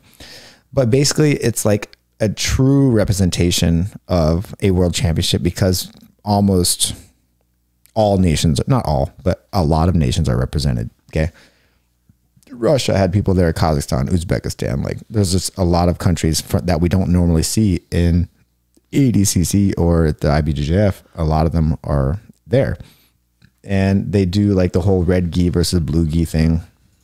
They do a gi version and a no gi version, like sambo style kind of. No, gi? It's jujitsu. It's not jujitsu. It's grappling. It's grappling in a gi, and it's grappling without a gi. Okay. Okay. Do they have prizes or the anything? rules are very much different in terms of like wrestling. It's like wrestling. Like you need to take the person down. If you pull guard, it's 2 points for the other guy. Done. Okay. That's it. And then like they're really aggressive about penalties if you're not moving actively always. Like you have to keep moving like a wrestler, like a wrestling match. If you're slow down for 10 seconds, you're getting a penalty. So you basically have to keep the pace going. It's based in Switzerland. It's in Switzerland. That's what someone said. Yeah. Yeah. So I did the trials for this one year because Flow Grappling told me it was supposed to be cool, and I went to it. And to be honest, I wasn't really impressed. There just wasn't any talent. Like, not that there's no talent, but like I felt like I was one of like 2 black belts that showed up. Like there was a lot of guys who are really good wrestlers, but not necessarily submission grapplers. Like there was a judo guy who was like phenomenal judo. It was just a mishmash of grapplers. I guess I'm not like trying to talk shit. Like I just love jiu-jitsu. I think jiu-jitsu is the best. Okay. But well, I would argue that jiu-jitsu is grappling. it is grappling. It's one of the grappling arts. And there were other grapplers there, wrestlers, judo players. I think generally people call grappling with submissions jiu-jitsu. But like, for example, I did the gi division and I had my black belt on and I had to compete against a guy who was a blue belt. But he was a phenomenal wrestler. He's a collegiate wrestler. Okay. And I did beat him. It wasn't easy because I had to take him down. And I did take him down, but his shit was fucking hard. Dang. It was in the gi though, so you hit your takedown? Yeah. So I did the one? He defended my single leg really, really well. And then I changed it to a fireman's carry. And then I got him down. Yeah. Impressive stuff. Thanks. Your wrestling sometimes surprises me because I wrestle you and I just feel so unthreatened. And then you wrestle the rest of the world and take them all down. It's Shut weird. up. But it wasn't very many people. It was like 4 guys in the division or something. There wasn't a good pool of athletes. And I just thought, man, if this is like a real trials for a real legit world championship, there should be 50, 60, 70, 100 fucking guys here. And there wasn't. There was like 12 guys. All got to start somewhere. And I don't know if it was just bad marketing. I don't know. I mean, Flo put it out there but no one showed up, man. And anyway, so we sent this team. Marketing's important, dude. We send a Team USA over here every year. Actually, there's a guy who's an Autos affiliate, Carlos Soto. Shout out Carlos Soto. He's my friend. He wins the trials every year and always goes. And I think he took silver this year. But anyways, I wasn't a fan of the way the team was being handled, okay, for the USA side. I can't speak about any other countries. But for the Team USA, you had to pay for your flight. You had to pay for your hotel and you had to pay for the coach to go. Like you had to pay a little extra for the coach. You had to pay for everything. I just thought, man, if you're representing Team USA, it is this really prestigious world championship as they sold it. Why the fuck are we paying for everything? Like, I don't think any other countries do that. Like if you're representing that country, if you're the national team, and that's why they promote it. So I don't know if they're trying to do something without spending too much money, you know? They're promoting it to be something super special and important, but then the athlete has to pay for everything. It doesn't make any fucking sense. If it was so special and important, they should get some fucking sponsors and pay. The athlete should not be paying for the coach's ticket. That was some bullshit. That's why I didn't go.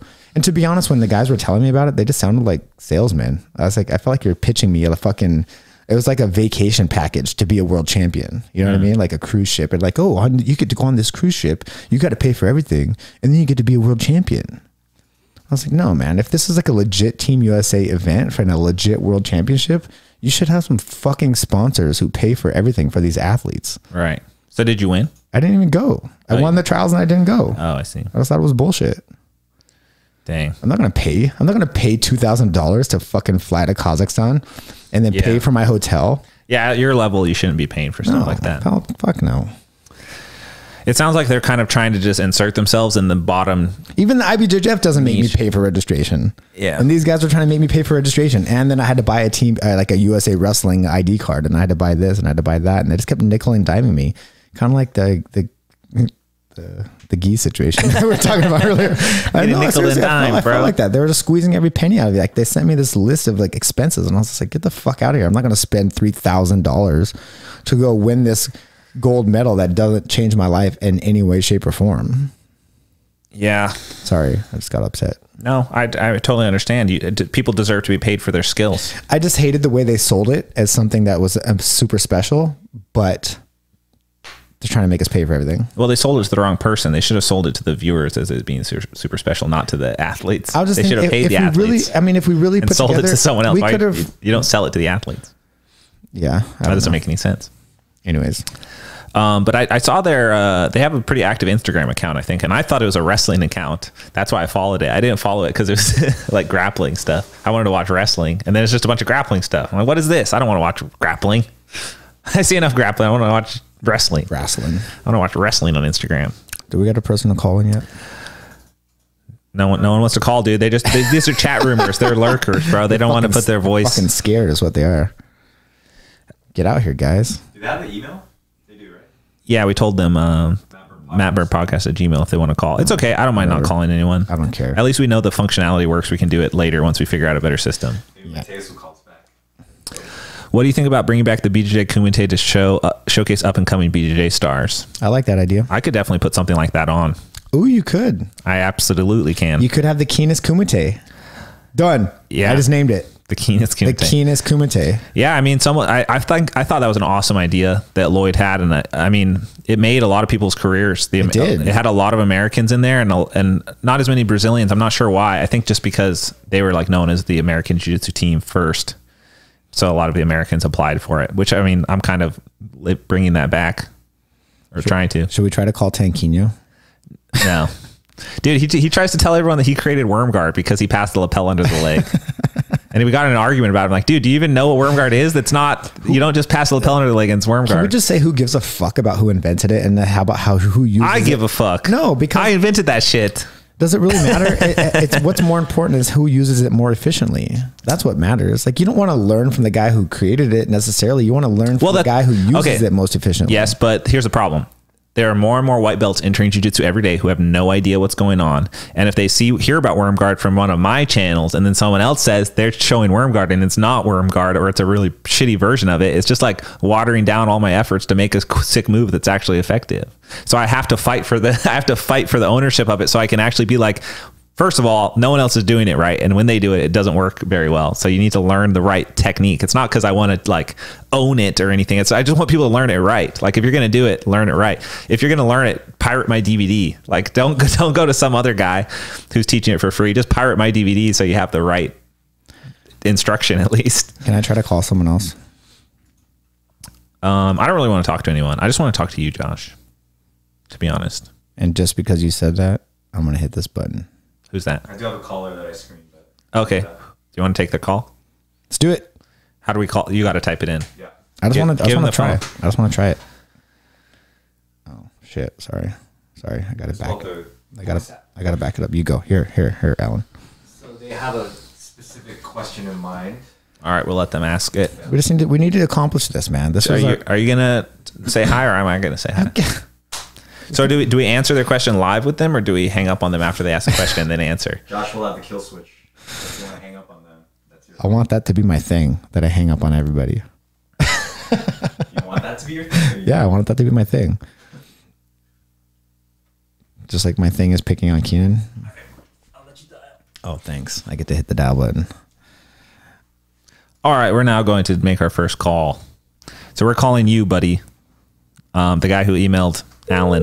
What's his name? Can we say the first? We could also just ask him. Have their real name yet. You got to be like, hello. Welcome to the Matt Burn podcast, bro. You're our first caller ever. Beautiful. How's it going, guys? Very good. Yeah, things are great. What's your question? And who are we speaking with? Hey, Josh. This is Bruce Hoyer, by the way. Bruce. Josh, I got to train with you in Rapid City. Oh, hey. Nice. Rapid City. It's an Atos affiliate. Oh, okay. So I've ran a gym in South Dakota for like 20 years now. And so you brought up the idea of not learning from blue belts and purple belts and things like that. Oh, yeah. I kind of disagree with it. So Okay. I think to your own point, you brought that kid up and I felt like you made him a killer. And so in my opinion, and I guess, kind of pedagogy ideas, like a white belt should really be learning from blue belts. Blue belts should be learning from purple belts, and kind of going up that cycle. Do you agree with that? Are you the main instructor at this gym? Yeah, unfortunately, I'm the only instructor. So okay, so are you putting? We have a really different system. So we have like all of our information is online, and so students basically when they come in are actually drilling their own stuff rather than me saying, "Okay, guys, we're working on this today." Okay, so it's kind of a different system for us. So yeah, so I actually agree with what you're saying, and I never had a chance to fully explain myself, but basically, the question was from me, butthead. What? I was the one who talked about this. Said, Josh, I have a question for you. Yeah. Ha! Oh. Either way. All right. I'm just kidding. We have the same opinion. We have the same opinion about this, but can I just give some background for the situation? Yeah, go for it. So basically, we had talked about how I don't think purple belts should be teaching. What I meant was they shouldn't be teaching on their own volition. If the instructor of the gym is assigning them and saying it's okay to teach because you have confidence in their ability to teach, I think that's fine. I think the problem is when purple belts kind of just like usher someone over at the end of the class and start showing them their moves after class on the side. And it's like, okay, that's cool that you want to show people stuff, but there's a good chance that you're showing it incorrectly or maybe not to the specifications that the instructor thinks is okay. So if you're telling them like, yeah, go ahead and teach each other. I have confidence in all of your moves and go for it. Like no big deal. I think it should be up to the instructor. I think also in this case, it depends on if you have an alternative source. If there's a black belt available, probably you should not be learning from purple belts. But if you're only a purple belt available, like if your purple belt instructor is the only instructor available, then go for it. And I will say this, I will say this. I started teaching jiu-jitsu as a purple belt. Me too. But I was the only one. Yeah. And I started my gym as a purple belt as well because I had to travel out to LA all the time just as Josh, traveling out here, there's not much jiu-jitsu out there. So for sure. But the idea is that as a black belt, you guys have been doing it forever. I've been doing it now for almost 20 years. So it's harder for me, they say, if you read, books on pedagogy and things like that, it's harder for me to relay information rather than somebody that is closer to just freshly learning it, if that makes sense. So you have so many details about worm guard that if somebody was just to say, here's all this information about worm guard, where do you start with worm guard? Kind of like when you're probably trying to make an instructional and you're like, well, shit, where do I start compared to some blue belt that's just learned it. It's like, well, just as you said, grab the lapel and put it underneath your leg. So right. As a starting point anyways. Yeah, I think one thing to note is you should always learn from the best instruction you have available. If that guy's a blue belt and that's what's available, sure, you can learn something from them. But if you have better quality instruction available, there's a guy in the room that you should be asking the questions to who maybe has better specified knowledge of that situation. There's been many situations where I've been training at multiple gyms where someone asked me a question about a specific technique and I'm like, you know what? I don't know that technique super well, but that purple belt does. That's his main move. You should ask him the details on it. For sure. So direct people to whoever has the most specialized knowledge of jiu-jitsu, because there's so many people that have unique techniques to them. Even within just random gyms and random states, there's always one guy who's got some super unique move that he hits on everyone, and I can't teach it. I don't know it yet. I'd have to ask him to learn. So I think wherever you can get the information, as long as it's good information, it just has to be vetted by the instructor, the main guy who kind of is the one who can call the shots on who's teaching who. I just think I go to so many gyms and train with so many people at seminars that I see people doing moves that are just they would work if they did them right, and that's what makes me feel this way. Right. It's I can see the move and I know the move works because I've had it done correctly to me. And then I see blue belts and purple belts doing it wrong. Most of them, honestly, most blue belts and purple belts, there's a reason they're not able to beat me in the sparring. It's because they're doing it incorrectly. And if they were doing the technique correctly, obviously they'd have to do all the techniques in the world correctly to beat me probably, but they're doing it incorrectly. And if they're passing that information on to someone, a lot of details are going to be lost, and it's just going to be a copy of this incorrect move that wasn't done properly. And I think it just overall lowers the skill of the people surrounding that environment. That's my answer, I'd say. With the caveat that if you're the only instructor there, if that's all you've got, then you obviously learn jiu-jitsu. Yeah, you got to learn something. Yeah, and I guess not to take up too much of your guys' time too, but our system is dependent on it just because it's like I said, I don't know of any other gym that teaches it like that, where I come in and I'm basically watching, you know, maybe one person's working on reverse daily helo, the other person's working on half guard, depending on where they're at in the you know, an online based curriculum. And so it's, I have to rely on that as, you know, I'm walking around to make sure that that blue belt that's working on it with a white belt knows what they're doing, that, you know, so on and so forth. Yeah. So it sounds like you're kind of overseeing it too. So you, yeah, for sure. I mean, constantly walking around.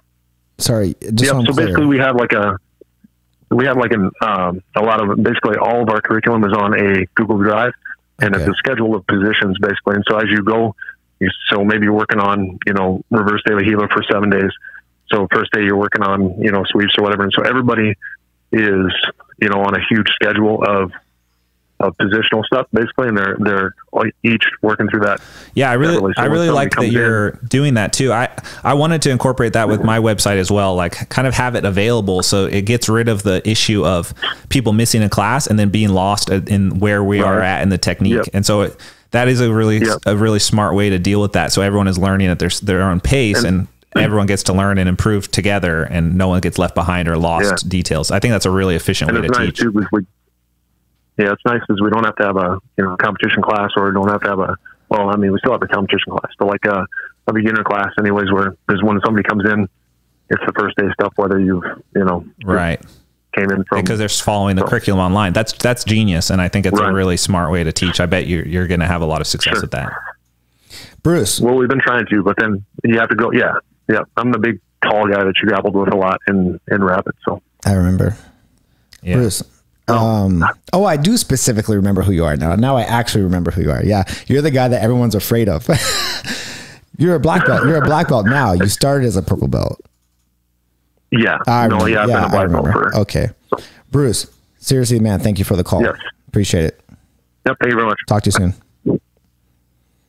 Yeah. That was a great question. And I really like that idea. No, he's super good. Actually, I trained with him. He's not a purple belt anymore, but he's actually a really legit good black belt. And it's situations like that, because like he disagreed with us, but really it's just because we didn't fill out the information enough. And so much of the internet is like that. It's hard to like get all your information out properly in one medium without asking questions and answering the questions. You mean I can't just read the headline and get the gist? Yeah, it's frustrating, but that's why people can call us, so we can explain our points of view and opinions. That's a good. That was a great first call, honestly. Yes, probably the best call we'll ever get. We should probably just stop there and never do it again. Yeah, let's just stop there because that was perfect. Alan, how much time are we on? We are currently on hour 40. Hour 40. So I need to give a shout out to Tap Out Cancer, because someone actually made a donation, and on behalf of Tap Out Cancer. I want to talk about Tap Out Cancer too after you're done. You can go ahead. Right now? Yeah, go for it. Okay, so basically part of the program that I was doing to fight mandatory gis is if you were forced to buy a gi from someone, I will buy that gi from you if you're coming to Legion and joining my team. But you can also donate your gis if you send them to 7550 Miramar Road, Suite 330.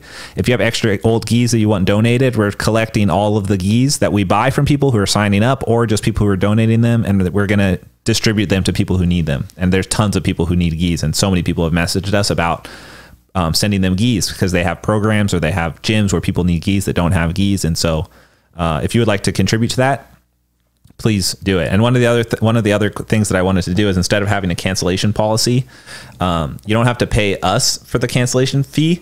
You have to pay Tap Cancer out. You have to pay a fee to the charity to cancel your agreement to the gym. I like that. Yeah. I like that. Because it's like, I don't want to hold people to a contract if they don't want to be there. It's just, the contract is more for accountability to keep white belts engaged. Cause it's like, well, at least they have some accountability so they don't just flake out and go play League of Legends all day instead. But, so yeah, I think that's the other thing we're going to do. So we're going to work with multiple charities probably on stuff like that, and try and like pass on a little bit of that extra money that you don't really need. It's like just nickel and dime stuff, like pass it on to people that need it. So yeah, so it was, I'm just going to go ahead and name him too. It was Mike Rodriguez. Gave me I don't think he wanted to be named, but I don't care. He was trying to be anonymous and be cool and just help out. Or maybe he's in the witness protection program or something. You just got him killed. Yeah, Mike Rodriguez is the most unique name ever, right? Yeah, true. Yeah, so shout out to the Tap Out Cancer crew. We got to support the Tap Out Cancer cause. They were a former sponsor of the podcast, and Mike wanted to make a donation on their behalf so that we give them some podcast love. So, and it's super easy to give Tap Out Cancer podcast love because it's such a great cause. And yeah, and the owners are super cool. Like if you ever get to meet them, they're just like such good people. It's actually Tap Cancer Out, and I remember I made that specific point before to say that correctly. And I'm pretty sure there's not another company using those 3 words together, or another charity organization using those 3 words. Yeah, but they have a submission-only showcase coming up on November 9th. Someone said, Mike Rodriguez, who loves BJJ, is the guy I've been hired to assassinate. Thanks, Tinder. And also with Tap Cancer, I'm trying to help them organize some sort of event in Legion as well. Well, let me just finish this. Okay. They're hosting an event in Downingtown, Pennsylvania at the United Sports Training Center on November 9th, which is in 10 days, the same day I'm fighting Murillo. So check them out, support the cause, guys. Yeah, like all these businesses, man, they make so much money. Why can't, instead of taking the gi money, why don't you just donate it to someone? Like, you don't have enough money already? Well, actually, the IBJJF really donates a lot of money. Really? Yeah. What do they do? Like, I haven't heard of it. Like if you jump the barricade. The fees are donations? Yeah, the fee that you pay if you jump the barricade, they penalize you, but you have a choice. It's like you get a suspension for 6 months or something. So Andre and AJ Agazam are their biggest donators. Yeah. So you have a choice. You get like a suspension, or you have to make $100 donation to a charity. Oh, cool. And actually, the IBJJF is doing Long Beach Open coming up in this weekend, actually, and it's the charity day. So I also have to say that people think I'm against the IBJJF. There's a lot of things I really like about them. No, I know you like them. The ownership of IBJJF is definitely doing the right things. I think there needs to be some stricter policies on like referee skill and knowledge to like make sure that the transition from the IBJJF into the actual athletes and competitors is as seamless as possible, because I think their rule system is really good for the most part. And I think they've always been super helpful, and they've honestly done so much for me. And I really like the IBJJF, even though I'm taking a stand against Gracie Baja, which is like a part of that kind of same. But I like Gracie Baja too. Just that one thing. Like some of the best training I've ever had is at Gracie Baja gyms, like Homelos and stuff, and Edwin's as well. And so just because that they use that business model, I don't mean to attack any of those people individually, because they're all very good friends of mine. But I think that we all can do better, right? We can always do better. We can always do better. I can always do better. And so let's all do better. Let's do better by also supporting the We Defy Foundation. Okay. Nice little segue there, huh? Yeah. So they are having a gala this weekend. This weekend is November 2nd, right? Yeah, it's this weekend. And it's in Los Angeles. So check out the gala if you want to buy tickets. There's a dinner and an auction, and they auction off Uzis sometimes. Probably not here in California, but in Dallas, they had an Uzi for auction. And I tried to buy it, and then everyone was like, bro, you're not even going to be able to take that back to California. So what are you doing? Anyways, I lost the auction. But there's also an open mat that they're having on November 2nd at Undefeated UACTP. And yeah, I don't know. I just wanted to give them a shout out. Check out the We Defy Foundation, because they help veterans train jiu-jitsu, and that's cool. Yeah, support them too. I like just promoting charities more than sponsors. Let's just promote charities all the time. I'm okay with that. Yeah. Someone had a comment in here. Apparently DJ Jackson and Tim Spriggs on a podcast said that Jamil Hill Taylor invented the worm guard, and I copied him doing it. That isn't absolutely false. You can ask Jamil. Jamil created the Gubber guard, and I always say that to people when they ask about it, but the worm guard didn't exist until I got to Atos. But Jamil was doing stuff with the lapel from close guard with the Gubber guard position. And I just want to, first of all, Tim Spriggs and DJ Jackson cannot do worm guard, and they probably don't know what it is. I don't think I've ever seen either one of them play guard ever. Well, I mean, Tim Spriggs probably really doesn't know what the worm guard is if you base it off our matches together. I wouldn't take his word for it on that. But you could ask Jamil. Jamil knows. And I'm really good friends with Jamil's main coach, Donald Acknick, who's a really great kids instructor. And is Jamil not based out of Lloyd's? He is, yeah. Oh, he is there? Yeah. At the headquarters? Yes, I believe so still. But you're talking about his original coach? No, that is his coach still at Lloyd Urban. At Lloyd's Academy. Yeah, Donald Acknick was the main the only kids instructor, and raised a lot of those kids up to be really incredible athletes. And then as they transition into the adult, I think Lloyd kind of takes over their training, but Donald is still the mentor kind of. Also in Los Angeles this weekend, there is an open mat at Orlando Sanchez's Academy in support of the We Defy Foundation. So you can check out Orlando GB72 on Instagram. And if you want to go train at his gym for the open mat to support the gala, that's cool too. Just want to throw that out there for you guys. So people want street fight stories. Street fight stories. I only have one, and it's a long one. Do you want to do it now? Do we have time? I don't want to go over 2 hours. We have time. How long have we been live? Do you have a street fight story? I've only been in. I've told my story. I've been in 3 street fights. 2 with the same guy in high school who was like the high school bully, and then once with Andres, my best friend. Who? Oh, that's a good one. Yeah, let's hear it. You want to hear the Andres one? Yeah, and we can do the other ones next episode. I don't know. Andres doesn't like when I tell the story. I don't know if I want to. We interrupt this program for an important news announcement. And Andres is still one of my dearest friends, and the second best worm guard player on the planet. Yeah, for sure. Are you gonna tell the fucking story or not? Okay, well, I'm not gonna tell Andres' story, but I did get in 2 fights in high school where the high school I grew up in, or went to high school in, I mean, in Hawaii. No, this was in Northern California. Okay. There's about 3 dudes that started training at the gym that my dad opened. It was me, Andre, and I don't know, I'm getting a call. Me, Andre Feely, who's in the UFC now, and Austin Palmero. And all of us were actually very good for the time, but we didn't know we were very good. But we just trained hard, and we wrestled at the high school, and we kind of had a group of friends that knew about the UFC and martial arts, and they all knew that we were the most competent at the entire high school. So people kind of knew, and I was a lot younger than them. I was 14. They were like 17, and I would hang out with all the cool kids. And there's this, after they graduated, I was the last guy who trained in the high school. Basically, there was one other dude who trained at a rival MMA gym, but they didn't know jiu-jitsu very well. But his name was Seth. There were probably just 6 strikers, right?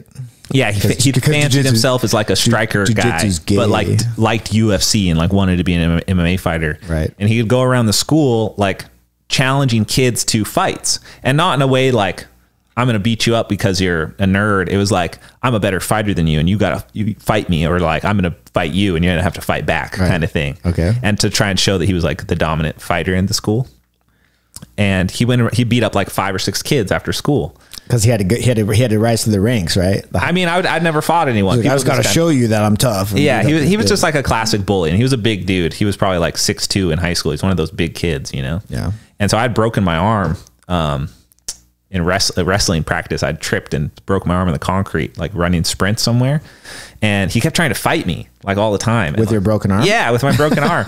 But he like wouldn't fight me because I had a broken arm, but he was like always trying to. And I was like, dude, I don't want to fight you. Like the funny thing about jiu-jitsu is the more you train jiu-jitsu because you think you might get in a fight, the more you realize you're never going to get in a fight. Yeah. It's the less need you have. The less need you actually have, because you don't have to prove. worry about it anymore. It's just like not something you worry about if you fight all day, every day. It's Right. like, why would I? Bro, I do this every day. Yeah, we don't need to do this. It's my rest day. But one day we were running around the track during, what do they call that? It's like PE. PE, yeah. I forgot. I dropped out of high school. I got out of that. That's because you're self-educated on YouTube. You don't have PE on YouTube. Yeah, so we were walking around a track, and some kid said something who was walking next to me or like further away, and the bully guy turned around and was like, "You say that to me?" Like talking to me. I was like, "No, I didn't." But he like got all up in my face, and my arm was like healing. I still had the cast on.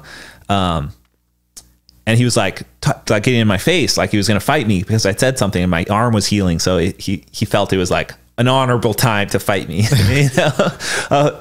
And you had a cast on, or no? I had a cast on my arm. Okay. I couldn't do much with it, and I wasn't going to hit him with it because like I didn't want to hit him at all. Right. But he kind of like corralled me into a corner, and like a crowd formed around us because this is what he did to kids. He would like corner them, of course, social and pressure, bully them into a fight situation. Yeah. Then all the kids would chant, fight, fight, fight. And that was like the thing. And it was like that was the high school thing. And it was very common at my high school. And this was a pretty like affluent area. It wasn't like poor or anything. It was like a nice Northern California high school, but people were just into this thing that was happening. And he tried to fight me, and I just clinched with him, and I actually couldn't take him down. I tried to body lock, and I fell on bottom guard, closed guard. And I grabbed his wrists, but like one hand was just like a finger. Right. And he did like a really nice over the top elbow from closed guard, like right into my forehead. And I couldn't control the wrist as he did this elbow. And it's like a good MMA technique that I would use like to this Tito. Day. Like it was a good move. It's like that shit Tito used to do. And he hit me in the face, and I just felt like coldness like go across my face, but it didn't cut me. Okay. And I put him in a triangle real fast and triangled him. And then because I didn't want to... You triangled him and then swept him? Swept him with a triangle. Okay. And I got on top, and I said, look, man, this is like what are you going to do now? This is over. Like, I could be slapping you right now. And I like slapped him a couple times to like show that I could. Yeah. And then he like tapped out and like couldn't breathe and stood up. And then it was like, that was the end. And I kind of walked away. But then he was like fuming about it forever because he got beat in front of everyone and he kept trying to like do it again.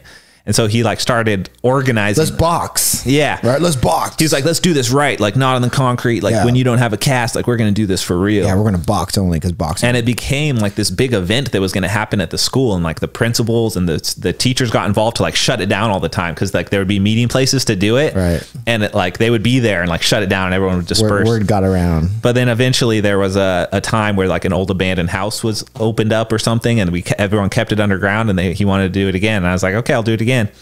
But I brought a mouthpiece, so it was gonna be like a legit, like somewhat fight. You know, it wasn't gonna be like a street fight. It was like an MMA fight in a grass area. Was the street fight basically? And I tried to flying triangle him, and I fell on the ground and like knocked the wind out of myself. So that's never happened to me. Yeah, it's like very hard to pull off flying submissions in a street altercation. Yes, I know. But it was the same thing again. You just like do jiu-jitsu. I swept him, took his back, and that time I did hit him, and I cut his eye open really bad. And he tried to sue me afterwards. He tried to sue you? Loser, right? What? His mom did, because he came home and like didn't want to tell his mom that he had been going around fighting all the kids. Oh my god! So like he got beat up this time. So like he went. His mom was like, he beat him up, and like he's bullying my son. I was like, that's not what happened. So that's what around the same time I left to Hawaii too, because to get out of that situation. You ran. You fled the state. Yeah, because of your assault charges. Because my assault charges. No, he didn't press charges against me or anything because it was all on video. Okay. The video was on YouTube for a long time. My street fight. Really? I can't find it anymore. Maybe the guy deleted it who uploaded it. But God, I was wearing a bright green star. So here's the question: do you think that guy mouthpiece? Does that guy know who you are now? You think? Most of my high school knows about what I do now. Yeah. Right. I mean, he trained, right? So he must have some interest in grappling and jiu-jitsu, MMA, and he probably knows who the Keenis is. But that's where the pink mouth guard started, was that match. Oh, yeah? Yeah. And ever since then, I wore a pink mouth guard. So do we talk shit to him right now? Because I don't remember his name. I don't even know if it was Seth. Seth is just like the most generic bully name, and that's like what resonates with that image of who he was, but I don't remember the rest of it. It was like Seth Gavin something. Seth with G. I don't know. No, you're never gonna find him. Yeah, whatever. But yeah, there's that altercation, and then when Andres got in a fight. Yeah. Well, me and Andres have a very torpid. Is that a word? It's like a torpid history. Is that turbulent? A word? Turbulent. Torpid? Is that a word? Sounds like it could be a word. I feel like that's the right word. Anyways. Wait, this guy actually came up on it. Oh, he got him. It said boxing in his Twitter. I can't see because my eyes are messed up. So I don't know who that is. EKCI is still lingering. Oh, it's the opposite of torpid. Torpid is physically inactive or lethargic. Okay. Turbulent, I guess. We interrupt this program for an... It's a joke, but bro, I saw a video that someone posted that day of two guys that were nose to nose arguing, and the one guy just busted a knife and stuck that knife right in the other dude's chest on the left side too, man. He stuck it in there, and then the guy walked away, and you see it was like a kitchen knife, man. It was like 8 inches long. And then the guy backed away with the knife in his hand and kind of ran away, and the other guy started following him, and the guy just collapsed, you know. And then then you can see that he got stabbed. Like, it happened so goddamn fast. You didn't even realize it happened until he collapsed and he rolled over and he was covered in blood. I don't think he even realized it happened. And my friend Tino Martinez, who trains at Carlson Gracie, I think he posted the video, and he's like, "This is what happens when you let yourself become a soft target." You know, a soft target is anytime you're basically getting into a confrontation without being prepared for it, right? Like, you get into a road rage, pull over, you're a soft target because you have no idea what the other guy's bringing, right? He could have a gun, he could have a knife, machete, whatever. And yeah, this dude got stabbed right in the left side of his chest, man. I was like, man, the dude was like basically just took one swing with his fist with a knife in his hand, and I was like, was it like on the dark web? Because I was gonna look it up, but no, it was on Facebook. Oh, really? It was on Facebook, yeah. That should be like flagged or something. Oh, I mean, maybe, you can but see the wound. That's pretty. You can't see the wound. No, you can see that he just got stabbed. You see the guy who got stabbed. You see it from the behind him, right? So you don't actually see the knife go into him. And it happens lightning fast. Yeah. Like they're standing nose to nose, like those idiots, always do. Stand nose to nose and try to like peacock yourself, right? Yeah. And the guy had it down here by his side and just went bam, like Chucky style, like just like big open arm. It happened in a half second, man. And the guy just ran away. And the other guy tried to chase him, but he couldn't. He collapsed after 5 steps. That's crazy. And I was like, bro, soft target. Yeah, that's why you don't get in fights. Like that's like people always get in street fight, like talk about the street fight arguments. Like you should never get in a street fight under any circumstances. Or like standing nose to nose with someone who you're going to have a confrontation with. Like that's just fucking stupid. Don't do that. Yeah, people are unstable. People who do that are unstable. Like people who get nose to nose with someone in a bar or anything. Right. It's like are unstable people, and you definitely don't want to fight with a crazy person. Don't ever get chest bumpy with someone, man. If someone wants to chest bump you, fucking hit them. Don't even give them a chance to get close to you. But then you're the one who started it, and you could have like self-defense charges against you. Look, this is my bubble. What is considered self-defense? How close? You go inside my bubble. That's threatening. You can defend yourself. If you go inside my bubble with an aggressive tone, ask the LegalZoom AI lawyer. Is that legal? To step within your bubble. At what point is it self-defense? Do you just have to feel threatened? I would claim self-defense, whether it works or not. I'm going to claim it. I'm going to say, hey, he went inside my bubble with an aggressive demeanor, with some aggressive words. I felt I was in danger. Because look, if you let someone get within arm's length, you are in danger. That's true. You are. They can injure you, and based on their body language and the words and their tone and everything in the situation, obviously, you can infer that danger is upon you. Yeah. I mean, if you really feel threatened, you should definitely strike first. And that's why I got into my street fight when I was in Vietnam. And I don't want to. We're at 204. Do you want to save it for next time? I'll save it for next time. Okay, but I've told it before, but I'll tell it again. But yeah, that's what happened. These two guys both got in my face, like right inside my bubble. So I was like, man, the game's on. Let's go. So I flicked the guy's nuts. And with that, I'm going to close the episode. I flicked his nuts and he punched me, and then the fight happened. All right, guys. That was the Matt Burton Podcast, episode 20. That's it. Thanks for stopping by. I got to go check up on the gym, make sure my mats are getting laid properly, and that's going to be it. You want to give the shout to the sponsors? Oh, yeah. Let's shout out our personal sponsors who pay us better than any of them. Tatami Fightwear. Woo! And Hyperfly. I'm so happy to be with Tatami now. They have such a fucking awesome squad. First of all, Hyperfly is known as a gi company, but they have some awesome training shorts, like for gym training too, not just no gi jiu-jitsu. They have pockets and it's like shout out, bro. I didn't say advertise. That I really like these shorts. It's like with a bang. I actually wear these shorts all the time for like normal day-to-day stuff. Not wearing them right now. Right. I'm actually wearing sweatpants. That's true. Okay. Your powers of observation are undeniable. CBD Distillery. Yep. Check out CBD Distillery for all your distillery CBD needs. My CBD sponsor went quiet on me. I haven't heard back from them. Oh, serious? They just went dark. Huh? Yeah. I was waiting. I was waiting for you to come back. I was like, guys, hello. No response. Scene. And one last. Are we still doing this? One last shout to my man at Fight Food Co. If you're in the Southern California area, check out Fight Food Co. for your meal prep needs. And thanks to Alan for manning the station. Alan, you're the fucking man. He balanced our voices and Googled shit and did a great job. I really enjoy having you around here, Alan. We're going to get Alan a mic eventually too, so when he does chime in, he's in better quality. Yeah. All right. That's it, guys. That's it. With that, end it. We'll see you guys next Wednesday. Yes.